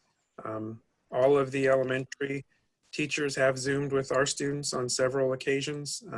2 of the teachers at the middle school have done it with our students, but all of the middle school teachers, at least of my children, have been in contact through one way or another, various platforms. So I just think as this goes forward, this is a concern now that I'm sure Mr. Berlin will take to the administrators to remind them and just give them some feedback. So anything else for Mr. Berlin under the superintendent's report? Sorry, this is Tara again, Mr. President. Yes, Mrs. Pound, go ahead. What are we planning for graduation? I know that I sent some information from some of the citizens. So can we talk about that now, or is that a different time during the meeting? I think Mr. Berlin can comment on that. Mr. Berlin, please. You're on mute, Mr. Berlin. Yeah, we've tossed around a few ideas. Everyone, I think, wants to make all these decisions like right now for everything that's going to unfold over the next month and a half. And I just thought this is one of these situations hopefully some of these restrictions will lift as we get into May and June. It would be ideal if we could do something outside, perhaps, if it could be done safely and the restrictions have been reduced. But we don't have a formal commencement plan right at the moment. We still feel like this is a developing situation. We want to do the best possible ceremony for the kids, whatever that might look like. Okay, thanks. Maybe we keep this on maybe an agenda item going forward for maybe every other week so we don't lose sight of it. Sure, I think as soon as they can get a plan together, we'll get that out. But I do agree, we got to keep working towards these issues and try to do the best they can to do as nice a job as we can for our students, particularly the seniors graduating. Okay, thank you, Mr. Berlin, for your report, and I thank the board members for their questions and comments about that. Okay, moving on with the agenda items. At this time, the chair recognizes Mrs. Vicki Bendig, Business Administrator for the Business Administrators Report. Mrs. Bendig. Thank you, Mr. President. For tonight, I have a couple of reports. The Treasurer's Report, cash in the bank as of March 31st, 2020 is, Becca, could you scroll down to the bottom, please? Thank you. $8,774,174.26. And there have been checks written since the last board meeting that was in February, totaling $497,114.32. Cafeteria checks already written totaling $30,789.57. And capital projects checks written $4,300 out of the normal capital projects fund, and $513,220.63 out of the bond proceeds fund. The rest of the reports will be ready for next week's board meeting. Thank you, Mrs. Bendig. Are there any questions from the board for the business administrator? I have Steve O'Donnell here. Yes, Mr. O'Donnell. Thank you. So, Vicki, I was just wondering, since rates have gone so low, have we done any research or any discussions with any of our, financial advisors to discuss? Is there any other debt that might? I know that we just did the bond refinance. Is because rates have gone so low, is the market in a position where we might consider that for other things? There isn't anything else other than the bond debt itself, and I have been in contact with PNC Bank, who is our underwriter for that, and it's not advantageous to us at this point, again, just yet to do anything. And he said that he would get back to me in a couple of weeks to discuss that again. But the other items are our municipal fund, the interest rates on the municipal fund, and the interest rates on the other accounts, checking accounts that we have. And those are variable rates, and at this time there isn't any other type of account that is advantageous for us to move all of our funds from one place to another, because everything is so volatile at this time. Thanks. Any other questions for Mrs. Bendig? Hearing none, thank you, Mrs. Bendig. We'll look forward to the rest of those reports next week. Chair recognizes Mr. Marty Pushchak for Finance. Mr. Pushchak. Thank you, Mr. President. We'll be looking to put 4 items on the agenda next week. First item, F1, the board will be asked to approve 2 budgetary transfers. One, the monthly budgetary transfer from the budget versus actual report as outlined. And then another transfer from the Committed Reserve Fund, the Capital Projects Fund, in the amount of $4,300. Any question, discussion on F1? Hearing none, that will be on the agenda for next week. F2, regarding Plan Con K, the board will be asked to approve a resolution that the Wattsburg Area School District Erie PA Board of Directors grants approval to certify Plan Con K regarding and related to the issuance of the General Obligation Limited Tax Bond Series 2020A and all attached materials to be submitted to the Pennsylvania Department of Education for its approval. I would just ask Mrs. Bendig to please comment on this resolution briefly, just for a little further explanation, please. Certainly. For the bonds that had been issued historically that we just refinanced for the purpose of taking advantage of the market and to have funding for the athletic complex, when those bonds were issued, they were set up to receive Plan Con subsidy from the state for those bonds. So it's called rental reimbursement. It's a dollar amount of money that the state said, if you borrow X number of dollars, we will issue you a certain percentage back in subsidy for doing a construction project. So the construction projects and Plan Con new money is on hold, but we are able to transfer the old Plan Con that was attached to our 2012 bonds, transfer it to the 2020 bonds so that we don't lose any of the Plan Con money that was allocated for those projects at the time when they were finished. Thank you, Mrs. Bendig. Any questions or discussion on F2, Plan Con K resolution? Okay, that will be on the agenda for next week for your consideration. F3, regarding the adoption of the proposed final general fund budget for the 2020-2021 year, the board will be asked to approve the adoption of the proposed general fund budget for the 2021 year in the amount of $26,005,521. And further, to authorize the secretary to post the following notice that the board of directors tentatively approved the proposed final budget for the Wattsburg Area School District for the fiscal year 2021 on April 20th, 2020. A copy of the said budget in the amount of $26,005,521 will be open for inspection by the public on April 27th, 2020 on the district website, and adoption of the final budget is scheduled for June 15th, 2020 at 7 p.m. at the Wattsburg Area Elementary Center. Any further discussion or any discussion or questions on F3? And obviously where it says at the Wattsburg Area Elementary Center, that will be via Zoom meeting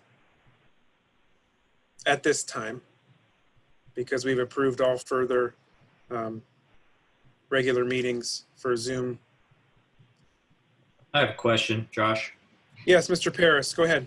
If someone wanted to see the copy of the budget, is there someone available at the school district to do that, or are we going to email it to them, or how's that going to work? I can make it available. If someone wanted to have a paper copy, they can certainly contact me by email or by voicemail and leave me a message. I can get them a copy, however is most convenient for them. I just felt that making it available on the district website was the most broadly available place for it. We've always had a copy, a hard copy, posted in the vestibule at the administration building. Like I said, I can certainly make paper copies available where people want them, or email them directly.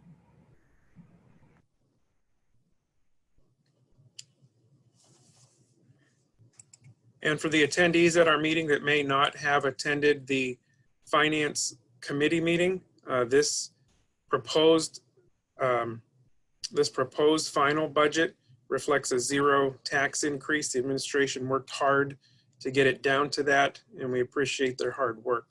So this proposed final budget as it stands right now is a zero tax increase. Anything else on F3? Mr. President? Yes, This is Mrs. Amanda. Farrell. I just wondered, do we need to update the notice that is going to run to state the Zoom meeting instead of the Wattsburg area elementary center? That's a good point. We'll ask our board secretary, Mrs. Bendig, to research that and act accordingly. Is that okay? Yes, thank you. Thank you, Mrs. Farrell. Hearing no further questions or discussion, F3 will be on the agenda for next week's consideration. Okay, thank you, Mr. President. F4, regarding the Northwest Tri-County Intermediate Unit budget for the 2021 school year. The board will be asked to approve the Northwest Tri-County Intermediate Unit General Operating Budget for the 2021 school year in the amount of $61,886,803, and to further approve the Wattsburg Area School District's contribution to the School Improvement Services Fund, Fund 20, budgets of the Intermediates Unit for the 2021 fiscal year in the amount of $31,061.58, and also $165,401 to the Special Education Services Consortium, also known as Fund 23. Any questions or discussion on approval of the IU budget? Hearing none, that will be on the agenda for your consideration for next week. That's all I have at this time under Finance, Mr. President. Thank you, Mr. Pushcheck. The chair recognizes Mr. Josh Paris for Buildings and Grounds. Mr. Paris. Thank you, Mr. President. A few items here. B1, field color and logo changes. Add that to the agenda for next week. Any discussion or questions on B1? I did want to recognize the board for responding to these concerns from coaches in the community and their willingness to make these changes based upon those concerns. So hearing nothing else, B1 will be on the agenda next week for consideration. Thank you. B2, athletic field change order to approve. I believe it's the changes to the runways. Okay, any discussion on B2 or questions? Yeah, that's correct, Josh. We reconfigured the runways the way the coaches wanted it.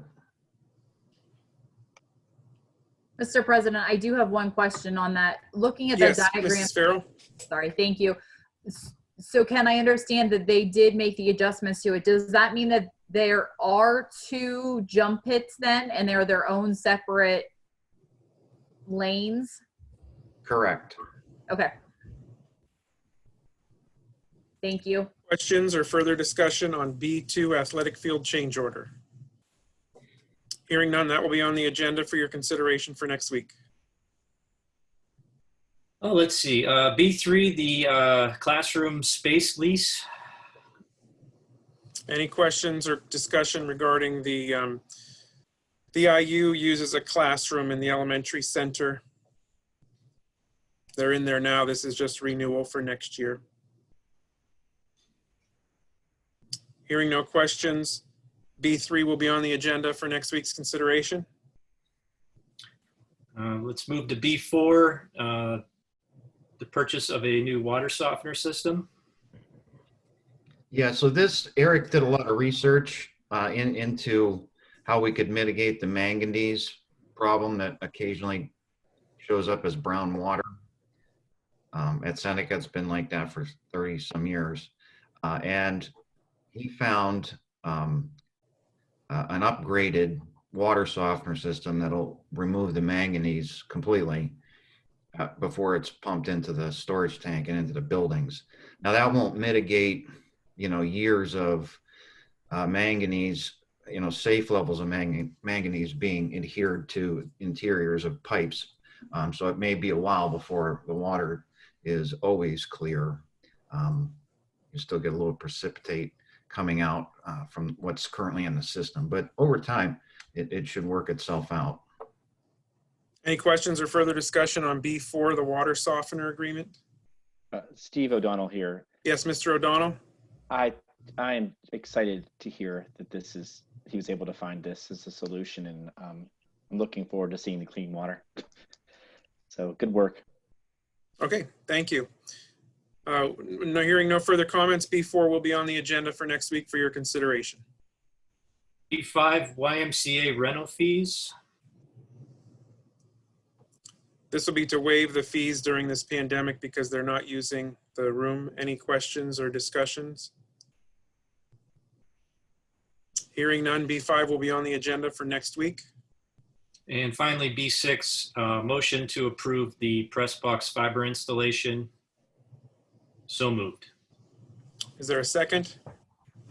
This is Amanda. I second that. Okay, moved by Paris, seconded by Farrell. This was the one item that we waived the rules at the beginning of the meeting to have a vote tonight. Any further discussion? Any question? Yeah, this is Tara. Mrs. Pound.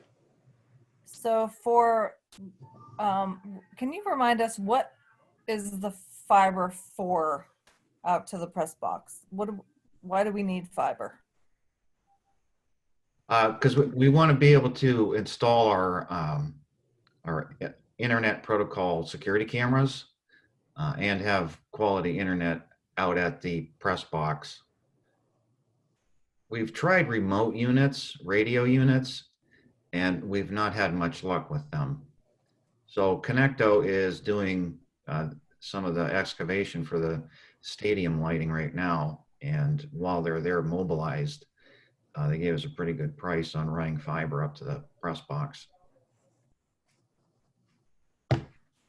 Okay, thank you. Is there any further discussion?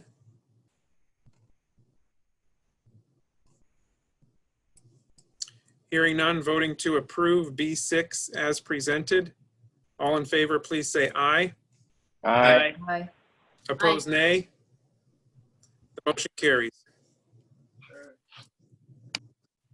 Thank you, Mr. Paris. That's all. Thank you. The chair recognizes Mr. Jeremy Blazer for personnel. Mr. Blazer. Thank you, Mr. President.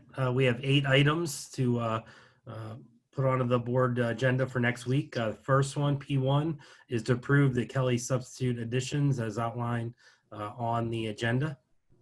Motion to add that to the agenda. No motion, just discussion. So if anyone has any questions or discussions on P1, Kelly substitutes. I have a question, Steve O'Donnell. Yes, Mr. O'Donnell. So do we approve the substitutes every year? Like at the start of the year, do we approve all the substitutes that we have, or do they get approved and then that approval works for 5 years or so? Our substitutes are approved every year. These are additional. Each month we get, throughout the month, people who are certified or emergency certified to sub for us. These are the new people we received in February to March because we did not have a March meeting. The March transfers back over for this meeting. So it doesn't make sense. Does it make sense to approve them then, being that we're not going to need subs the rest of the year? That's up to the board. It was on there. So when this was prepared originally, we weren't sure. We were thinking April 7th we'd be back.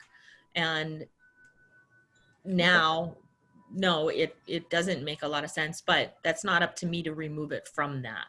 Well, and some of these may be non-teacher substitutes that Kelly provides for us. Is that correct? No, these are all teacher substitutes. These are all teachers. Correct. Mr. President, I do have a question. Yes, Mrs. Farrell. I understand that they are substitutes, but I guess one question this does bring to mind is, are we able to have substitute teachers if a full-time teacher is ill during the next month?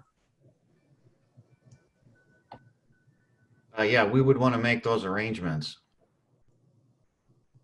Okay, so we'll leave these on in case that may happen, and if we don't use them, we don't use them. But should we need to use them, there's the approved list, correct? That is correct. Is that okay, Mr. O'Donnell? Oh, that's fine, yeah. Okay, thank you. Hearing no other questions, P1 will be on the agenda for your consideration next week. Thank you. P2 is appointments to approve the personnel appointment of Colonel Eric B. Moses as aerospace instructor at Seneca High. Any questions or discussion on the hiring of Colonel Moses? Hearing none, that item will be on the agenda for next week for your consideration. Next is P3, conference request to approve conference request for October of 2020. Any questions or discussions on the conference request? Hi, this is Tara. I do have a question. Yes, Mrs. Pound. Based on the current circumstances we're in, do you think this is safe for our folks to travel even if it's October? If I could add, or I guess address that question, this is for our federal programs, which provides our title monies, and this is a mandatory conference. So if they have it scheduled, we're actually assigned negative points if we do not send attendees. Okay, so if worse comes to worse, would they have a virtual session since it's required? Well, this conference was initially scheduled for May, which is why it's on the agenda. It was on the agenda for March. And since then, we've got notification that it was rescheduled for October. So if there continues to be concerns regarding the pandemic, then I would assume that they would reschedule it once again. Okay, that makes sense. Thank you. Mm-hmm. And there were several other conference requests that were removed due to the cancellation of the school year. Okay. Any Okay. questions on the conference requests? Hearing none, that will be on the agenda for next week for your consideration. Next is P4 to accept resignations of Guy White and Darcy Frontera. 2 resignations under P4. Any discussion or questions? This is Tara. I have a question. Yes, Madam Technology. What are we thinking we're going to do with the Guy White replacement? I'm assuming we need that leadership in place. Mr. Berlin? Can you hear me now? Okay. Yes. Yeah, we haven't made that decision yet. We're still weighing options such as getting service from a larger company to provide leadership and project management when it's needed. But we just haven't made that decision right yet. Okay, thank you. Yes, thank you, Mrs. Pound. Any questions, further questions or discussions on P4 resignations? Hearing none, that will be on the agenda for next week's consideration. Next up is P7, service substitute list. Approve the additions of the 2 individuals listed. There's the service substitutes I was thinking of. Any questions or discussion on the service substitute list? Mr. President, this is Amanda. Yes, Mrs. Farrell. Can you, or could someone please explain what the difference is between the 2 substitute lists? Yes, one is for teachers, one is for all other personnel. So this may be a custodial substitute that we may need for many things that are going on right now. So one is teachers, one is others. Others. Okay, thank you. And which would include secretaries, maintenance, cafeteria workers, and the like. Thanks. Sure. Any further discussion on P7 service substitute list? Hearing none. Mr. President, this is Tara again. Yes, Mrs. Pound. It's sort of related. Do we have any essential workers on site at any of our buildings, or is everyone remote? No, we have our maintenance guys are in shifts, staggered shifts. So they're going in and working. And we also have we're rotating custodians through at different shifts to make sure the buildings are getting cleaned daily, as there is some movement in and out. It's minimal, but yeah, we just with the amount of equipment we have on that campus, with a sewage plant, water treatment center, It's just critical that we keep an eye on that and have our guys in shifts checking everything out, making sure things are functioning properly. Yeah, And if I plus could- if we're giving meals to people, making sure we're doing good cleaning and Right. sanitization, yep. If I could add to that, I know that the food service staff is working 2 days a week doing meal distribution. There's 2 prep days where there's minimal staff members in, maybe 2 or 3 people preparing. For the other days, we've been serving over 300 meals a day on some days. So there's need for prep work before we're distributing meals. So the food service staff is working, and the custodians have been coming in and cleaning after we're there. We have our own cleaning and sanitizing process that we do as well. But so that's happening 2-3 days a week too. Any other discussion or questions on the service substitute list? Hearing none, that item will be on the agenda for your consideration next week. And the final item I have is summer positions to approve anticipated summer school teachers, and also the anticipated extended school year teacher, anticipated month of July 2020, and possibly August 2020. I did have a question about that particular point, so maybe if Mr. Berlin or someone could expand on what that second one is, the anticipated extended school year. Yeah, that's for special ed students. It's ESY. So depending on the student and their needs, some require instruction over the summer to keep making progress. So that's something we run every year. So in the discussion with trying to go from to have actual instruction before the end of the year, you made comments about May and maybe early June. We're not anticipating the actual school year to extend beyond for students and teachers beyond the end of the school year that was originally projected for this year.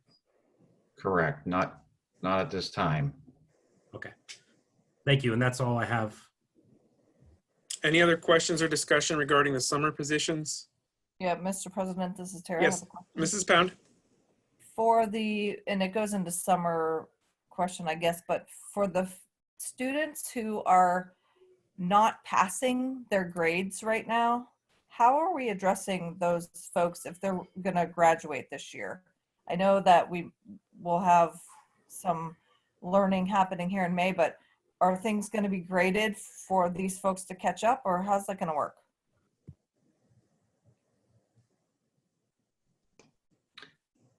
Becca, did you want to jump on that?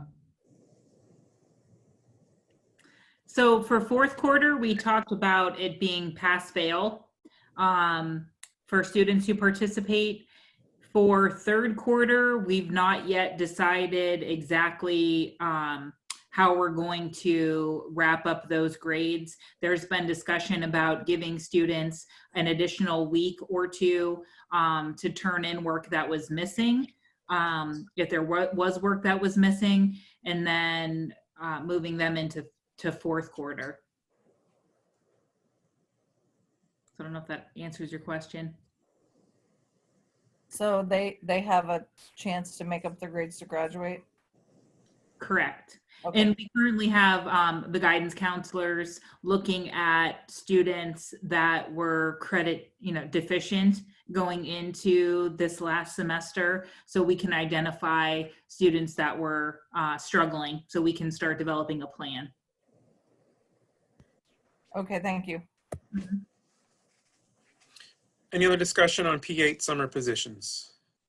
Hearing none, that item will be on the agenda for your consideration next week. And thank you, Mr. Blazer.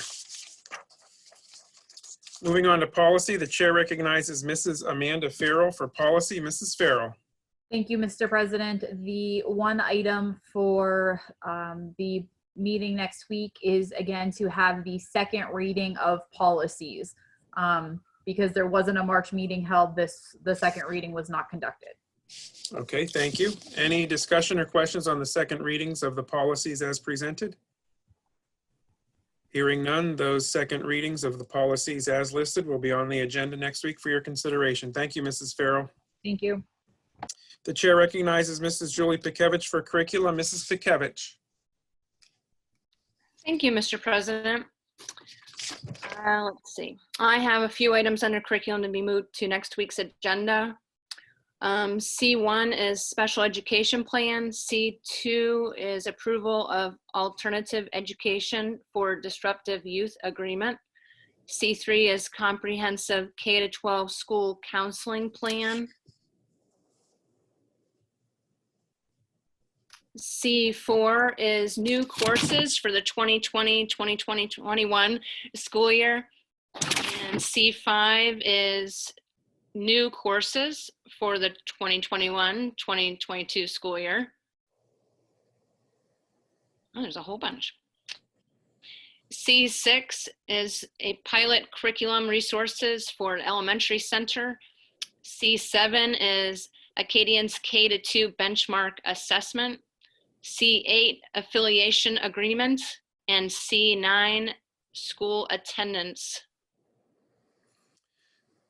Just to remind the audience and the board, almost all of these items were discussed extensively at our March curriculum committee meeting. So it looks like a lot, but most of it's carryover from having canceled that March meeting. So is there any questions on the 9 items from the board presented under curriculum? I have one question, Steve. Yes, O'Donnell. Mr. O'Donnell? That question is, I remember there being, and I believe it was Mr. Miller talking at the high school when he gave his building report. He talked about there being a leadership class that there was discussion of building up and the kids were excited about. And although all of this on this list is familiar to me, I remember talking about all of them. I don't see that leadership class in there. Is that something that was just not developed and discussed? Mrs. Kelly? Yeah, that course was discussed. Unfortunately, with the certification requirements to teach that course and the course codes that are provided by the state, there's not a consistent certification for the teacher that was hoping to teach that course for next year. So the teacher is willing to go out and get an additional certification so they can be eligible to teach that course. But for right now, there's continued work on it and what it would look like and what standards we can pull in to align with the goals and objectives of the course. We just don't have the proper certification at this point. Yeah, that's a shame. It sounded like a great course. So yeah, keep pushing for it. It will be. Yeah.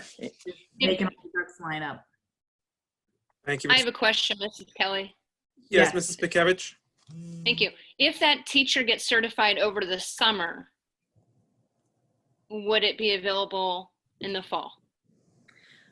I'm not sure that yes.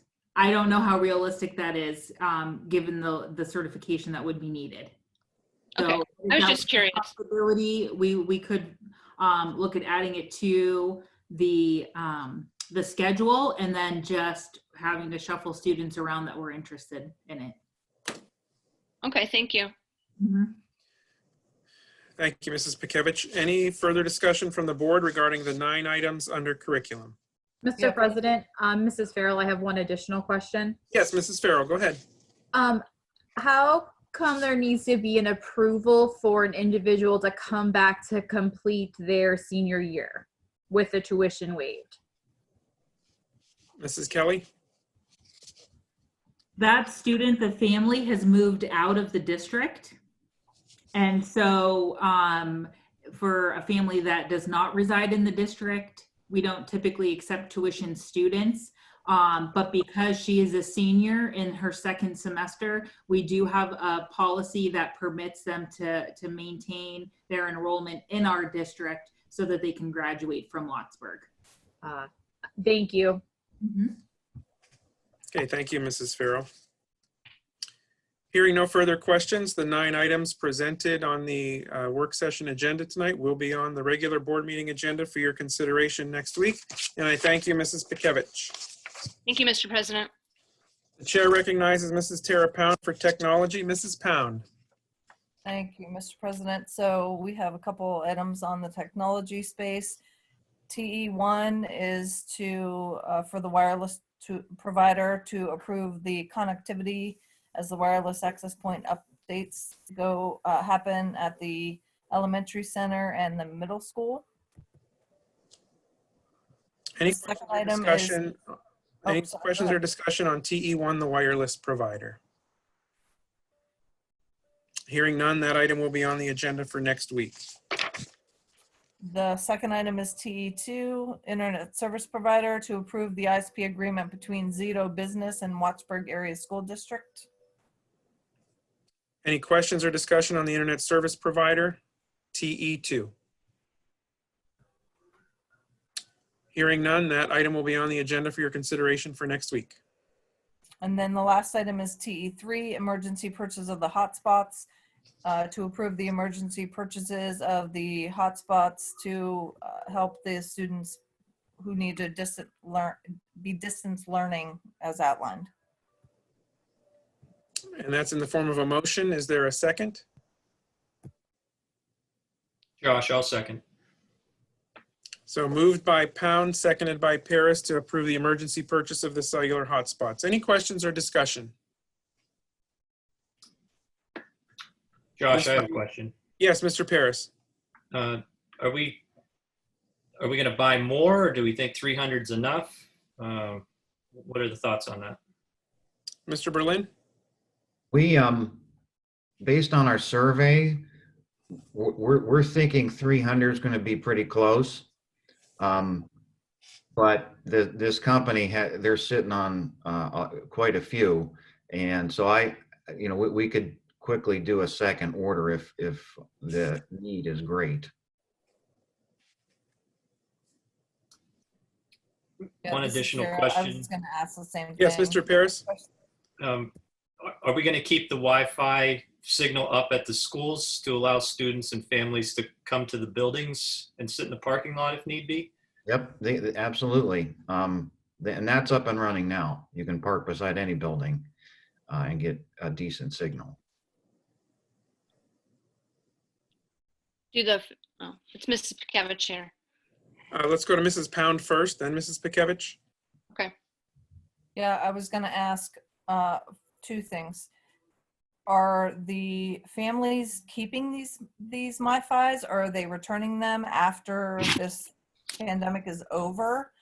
And second, how are we handling if we need more from a supplier standpoint? It sounds like this company has a bunch that we could have if we need them, but are they servicing other companies in the industry, and are we going to be short on supplies at any time?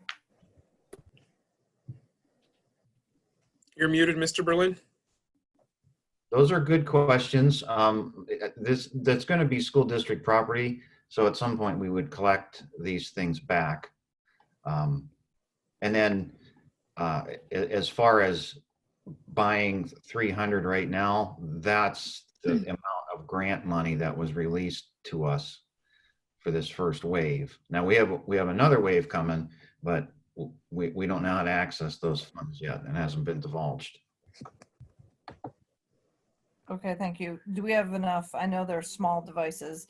Do we have stock room availability to put these in when they come back and to keep track of them so they don't walk off for some reason?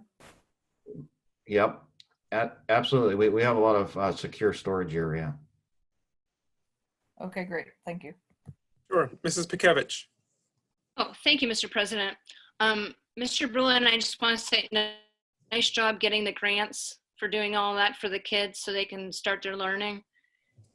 And are families aware that they could pull into the parking lot and be able to get Wi-Fi to download assignments or things like that, just in case they normally had internet and their internet went down, especially this windstorm, that kind of thing? Are they aware? I don't know that, I can't remember if that was announced or not. I don't remember it being announced, so that's why I thought, do I just know because I've been talking with all you guys, or I don't remember it coming through, so I just wanted to say maybe we need to send it. I'm fairly certain that at one point during one of the emails from one of the buildings in an all-call email, it was mentioned, but we can certainly put out something else to, Yeah, reminder. yeah. Okay. Good idea. Thank you. Any discussion or questions? Mr. President, Mrs. Farrell. Yes, Mrs. Farrell.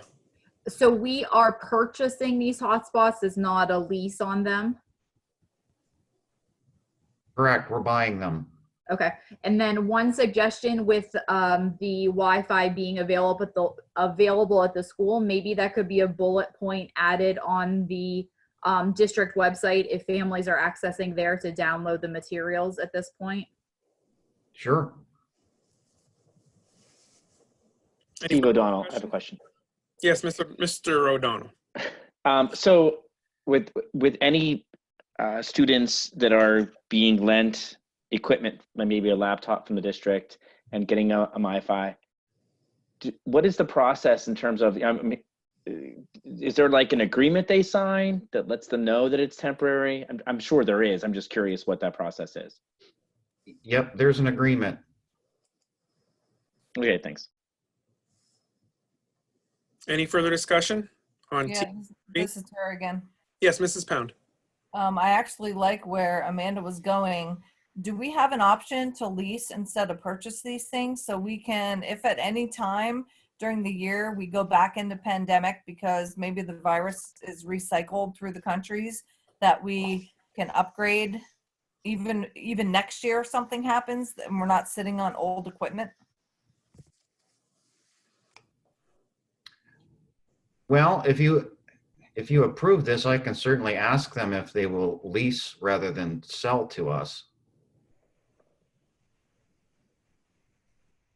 Yeah, I'm thinking that may be a better option. Like when I'm thinking working with the carriers, we have contracts in place where we pay for the monthly service, but if the devices get upgraded at any time, we don't pay anything extra for an upgraded device. So if we could ask them that question, that would be great. Okay. Thank you, Mrs. Pound. Thank you, Mr. Berlin. Just one more. Everyone needs to understand that these hotspots are getting bought up extremely quickly. So they might be in the driver's seat, but I'll certainly ask those questions. Thank you. Any further discussion? Hearing none, voting to approve TE3, the emergency purchase of hotspots. All in favor, please say aye. Aye. Aye. Aye. Opposed, nay. The motion carries. Thank you, Mrs. Pound. The chair recognizes Mr. Steve O'Donnell for transportation. Mr. O'Donnell. Thank you, Mr. President. Just one thing for me today, T1, non-public school student transportation to adopt the transportation action plan for the students attending non-public schools as outlined. And this came out of our audit, so this is a response to the audit. Any questions regarding T1, the non-public school student transportation action plan? Hearing none, I'm sorry, this will be on the agenda for next week's consideration. Thank you, Mr. O'Donnell. The chair recognizes Mr. Sean Matson for athletic and extracurricular. Mr. Matson. Thank you, Mr. President. I have 3 items on the agenda for athletic or extracurricular. This evening, the first one is AE1, the volunteer list, to approve the following additions to the Wattsburg Area School District volunteer list is outlined below and the names stated below. Any questions or discussion regarding the volunteer list? Hearing none, that item will be on the agenda for next week's consideration. Okay, thank you. And the next one is AE2, the athletic appointments, to approve the following athletic appointments for the 2020-2021 school year with the following names below and positions. Any questions on the athletic appointments as presented under AE2? Hearing none, AE2 will be on the agenda next week for your consideration. Thank you. And the last one is AE3, the extracurricular resignation, to accept the resignation of Kathy Holland as the Rainbow Coordinator effective June 6, 2020.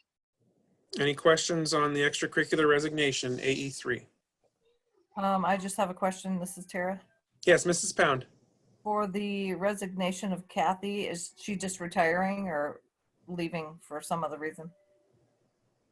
She's not leaving that we know. She sent me the resignation of this morning. It's just the position of Rainbow Coordinator that she's resigning from. Gotcha. Thank you. Any other questions on AE3? Further discussion? Hearing none, AE3 will be on the agenda for your consideration next week. Thank you, Mr. Mattson. Thank you. We have 2 items that are under miscellaneous to consider for next week. One is the standard surplus items as listed there. Okay, any questions on the surplus items under M1? Hearing none, that item will be on the agenda next week under miscellaneous. Then we have the Kidder Media Agreement. This is to approve the agreement between Kidder Media and the Wattsburg Area School District for newsletter production as outlined in the attachment. Mr. Berlin, could you just comment on this, please? Yeah, so this is a professional media company. They assign a lead writer to the school district. They send a professional photographer out to get high quality shots. And then they put the letter together for you and mail it. I've been the editor-in-chief of the Bobcat Pride, but one of the things I'm focusing on is I'd like to get more communication out to people more frequently. When it's just me and that Bobcat Pride and trying to do all my other things that come up during the day, it's just not possible for me to up the flow of information out in a quality publication. So I'd like to try these folks and see what their product looks like and how we like it. Okay, thank you very much. And our current communication is very well done under your direction and leadership. And I can understand how long it takes because it is such a nice product. Any questions or discussion on the Kidder Media Agreement? Mr. President, I do have one question. Yes, Mrs. Farrell. How many publications is that a year then? Is it just one? I was trying to look at the agreement. I'm sorry. Right now, it's just for one. Okay. I just wanted to try it. Understand. Then we can talk long-term and how many. But he has a big staff, so I think it would be possible to put out at least a quarterly, if not more often. Thank you. I have a question, Josh. Yes, Mr. Paris. So Ken, you're going to be providing the content and they're just going to put it in a nice looking format, correct? Yeah, so I'll provide them contacts and ideas, things to be included. I might still write my own message, obviously, but I'll hook them up with things that are happening on the campus, and then they directly talk to those people to produce the story. Any other questions or discussion? Yeah, this is Sarah. I have a question. Yes, Mrs. Pound. Well, I have a couple questions. So is this going to be available electronically or is it just being mailed in physical copy? It'll be available on our website and a physical copy. And then my next question is, isn't there a way, instead of going to a company outside of our footprint, to let the kids do this for a grade, like in, I don't know, computer science or some of the other areas of the community and the school? Why can't the kids do this? Well, the intent of the Bobcat Pride was so that we could push the school's programs that we're featuring and keep control of some of that messaging. I've occasionally had students write articles for the newsletter. I mean, instead of paying somebody to do it, why can't we enlist some of our kids? It would get engagement for the schools, even the teachers. Well, I agree. For something that goes out to the community, I would rather take this approach. I know we do have school newsletters produced by kids and teachers, and maybe students can contribute to this in some way or work with these people. But I think a nice, crisp, clean, professionally produced product is what we want to get out. And then we can certainly showcase our student work there. And then we can also showcase our student work in other ways as well.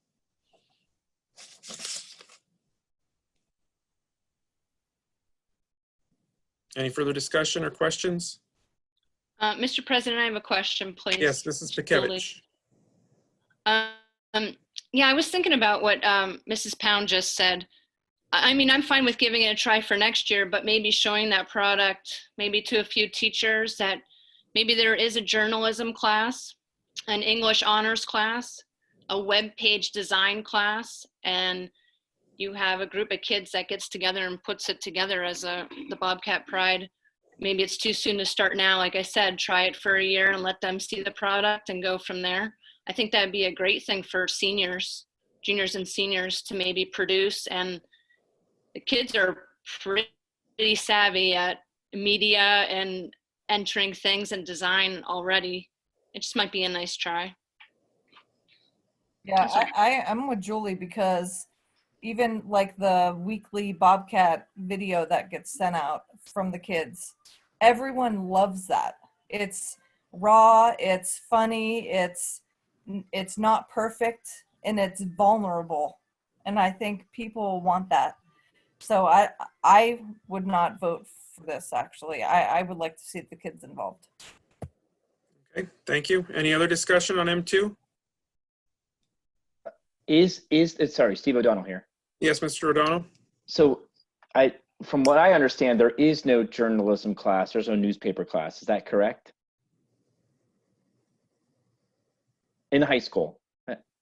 I'm just, it's as they're suggesting, if there was a class that, could do that. I don't believe there is one right now. So it would definitely, if that was a path we wanted to go down, it would need to be developed, because I don't believe there is a newspaper. There was a newspaper at one point, but I don't even think there's a newspaper at the high school anymore.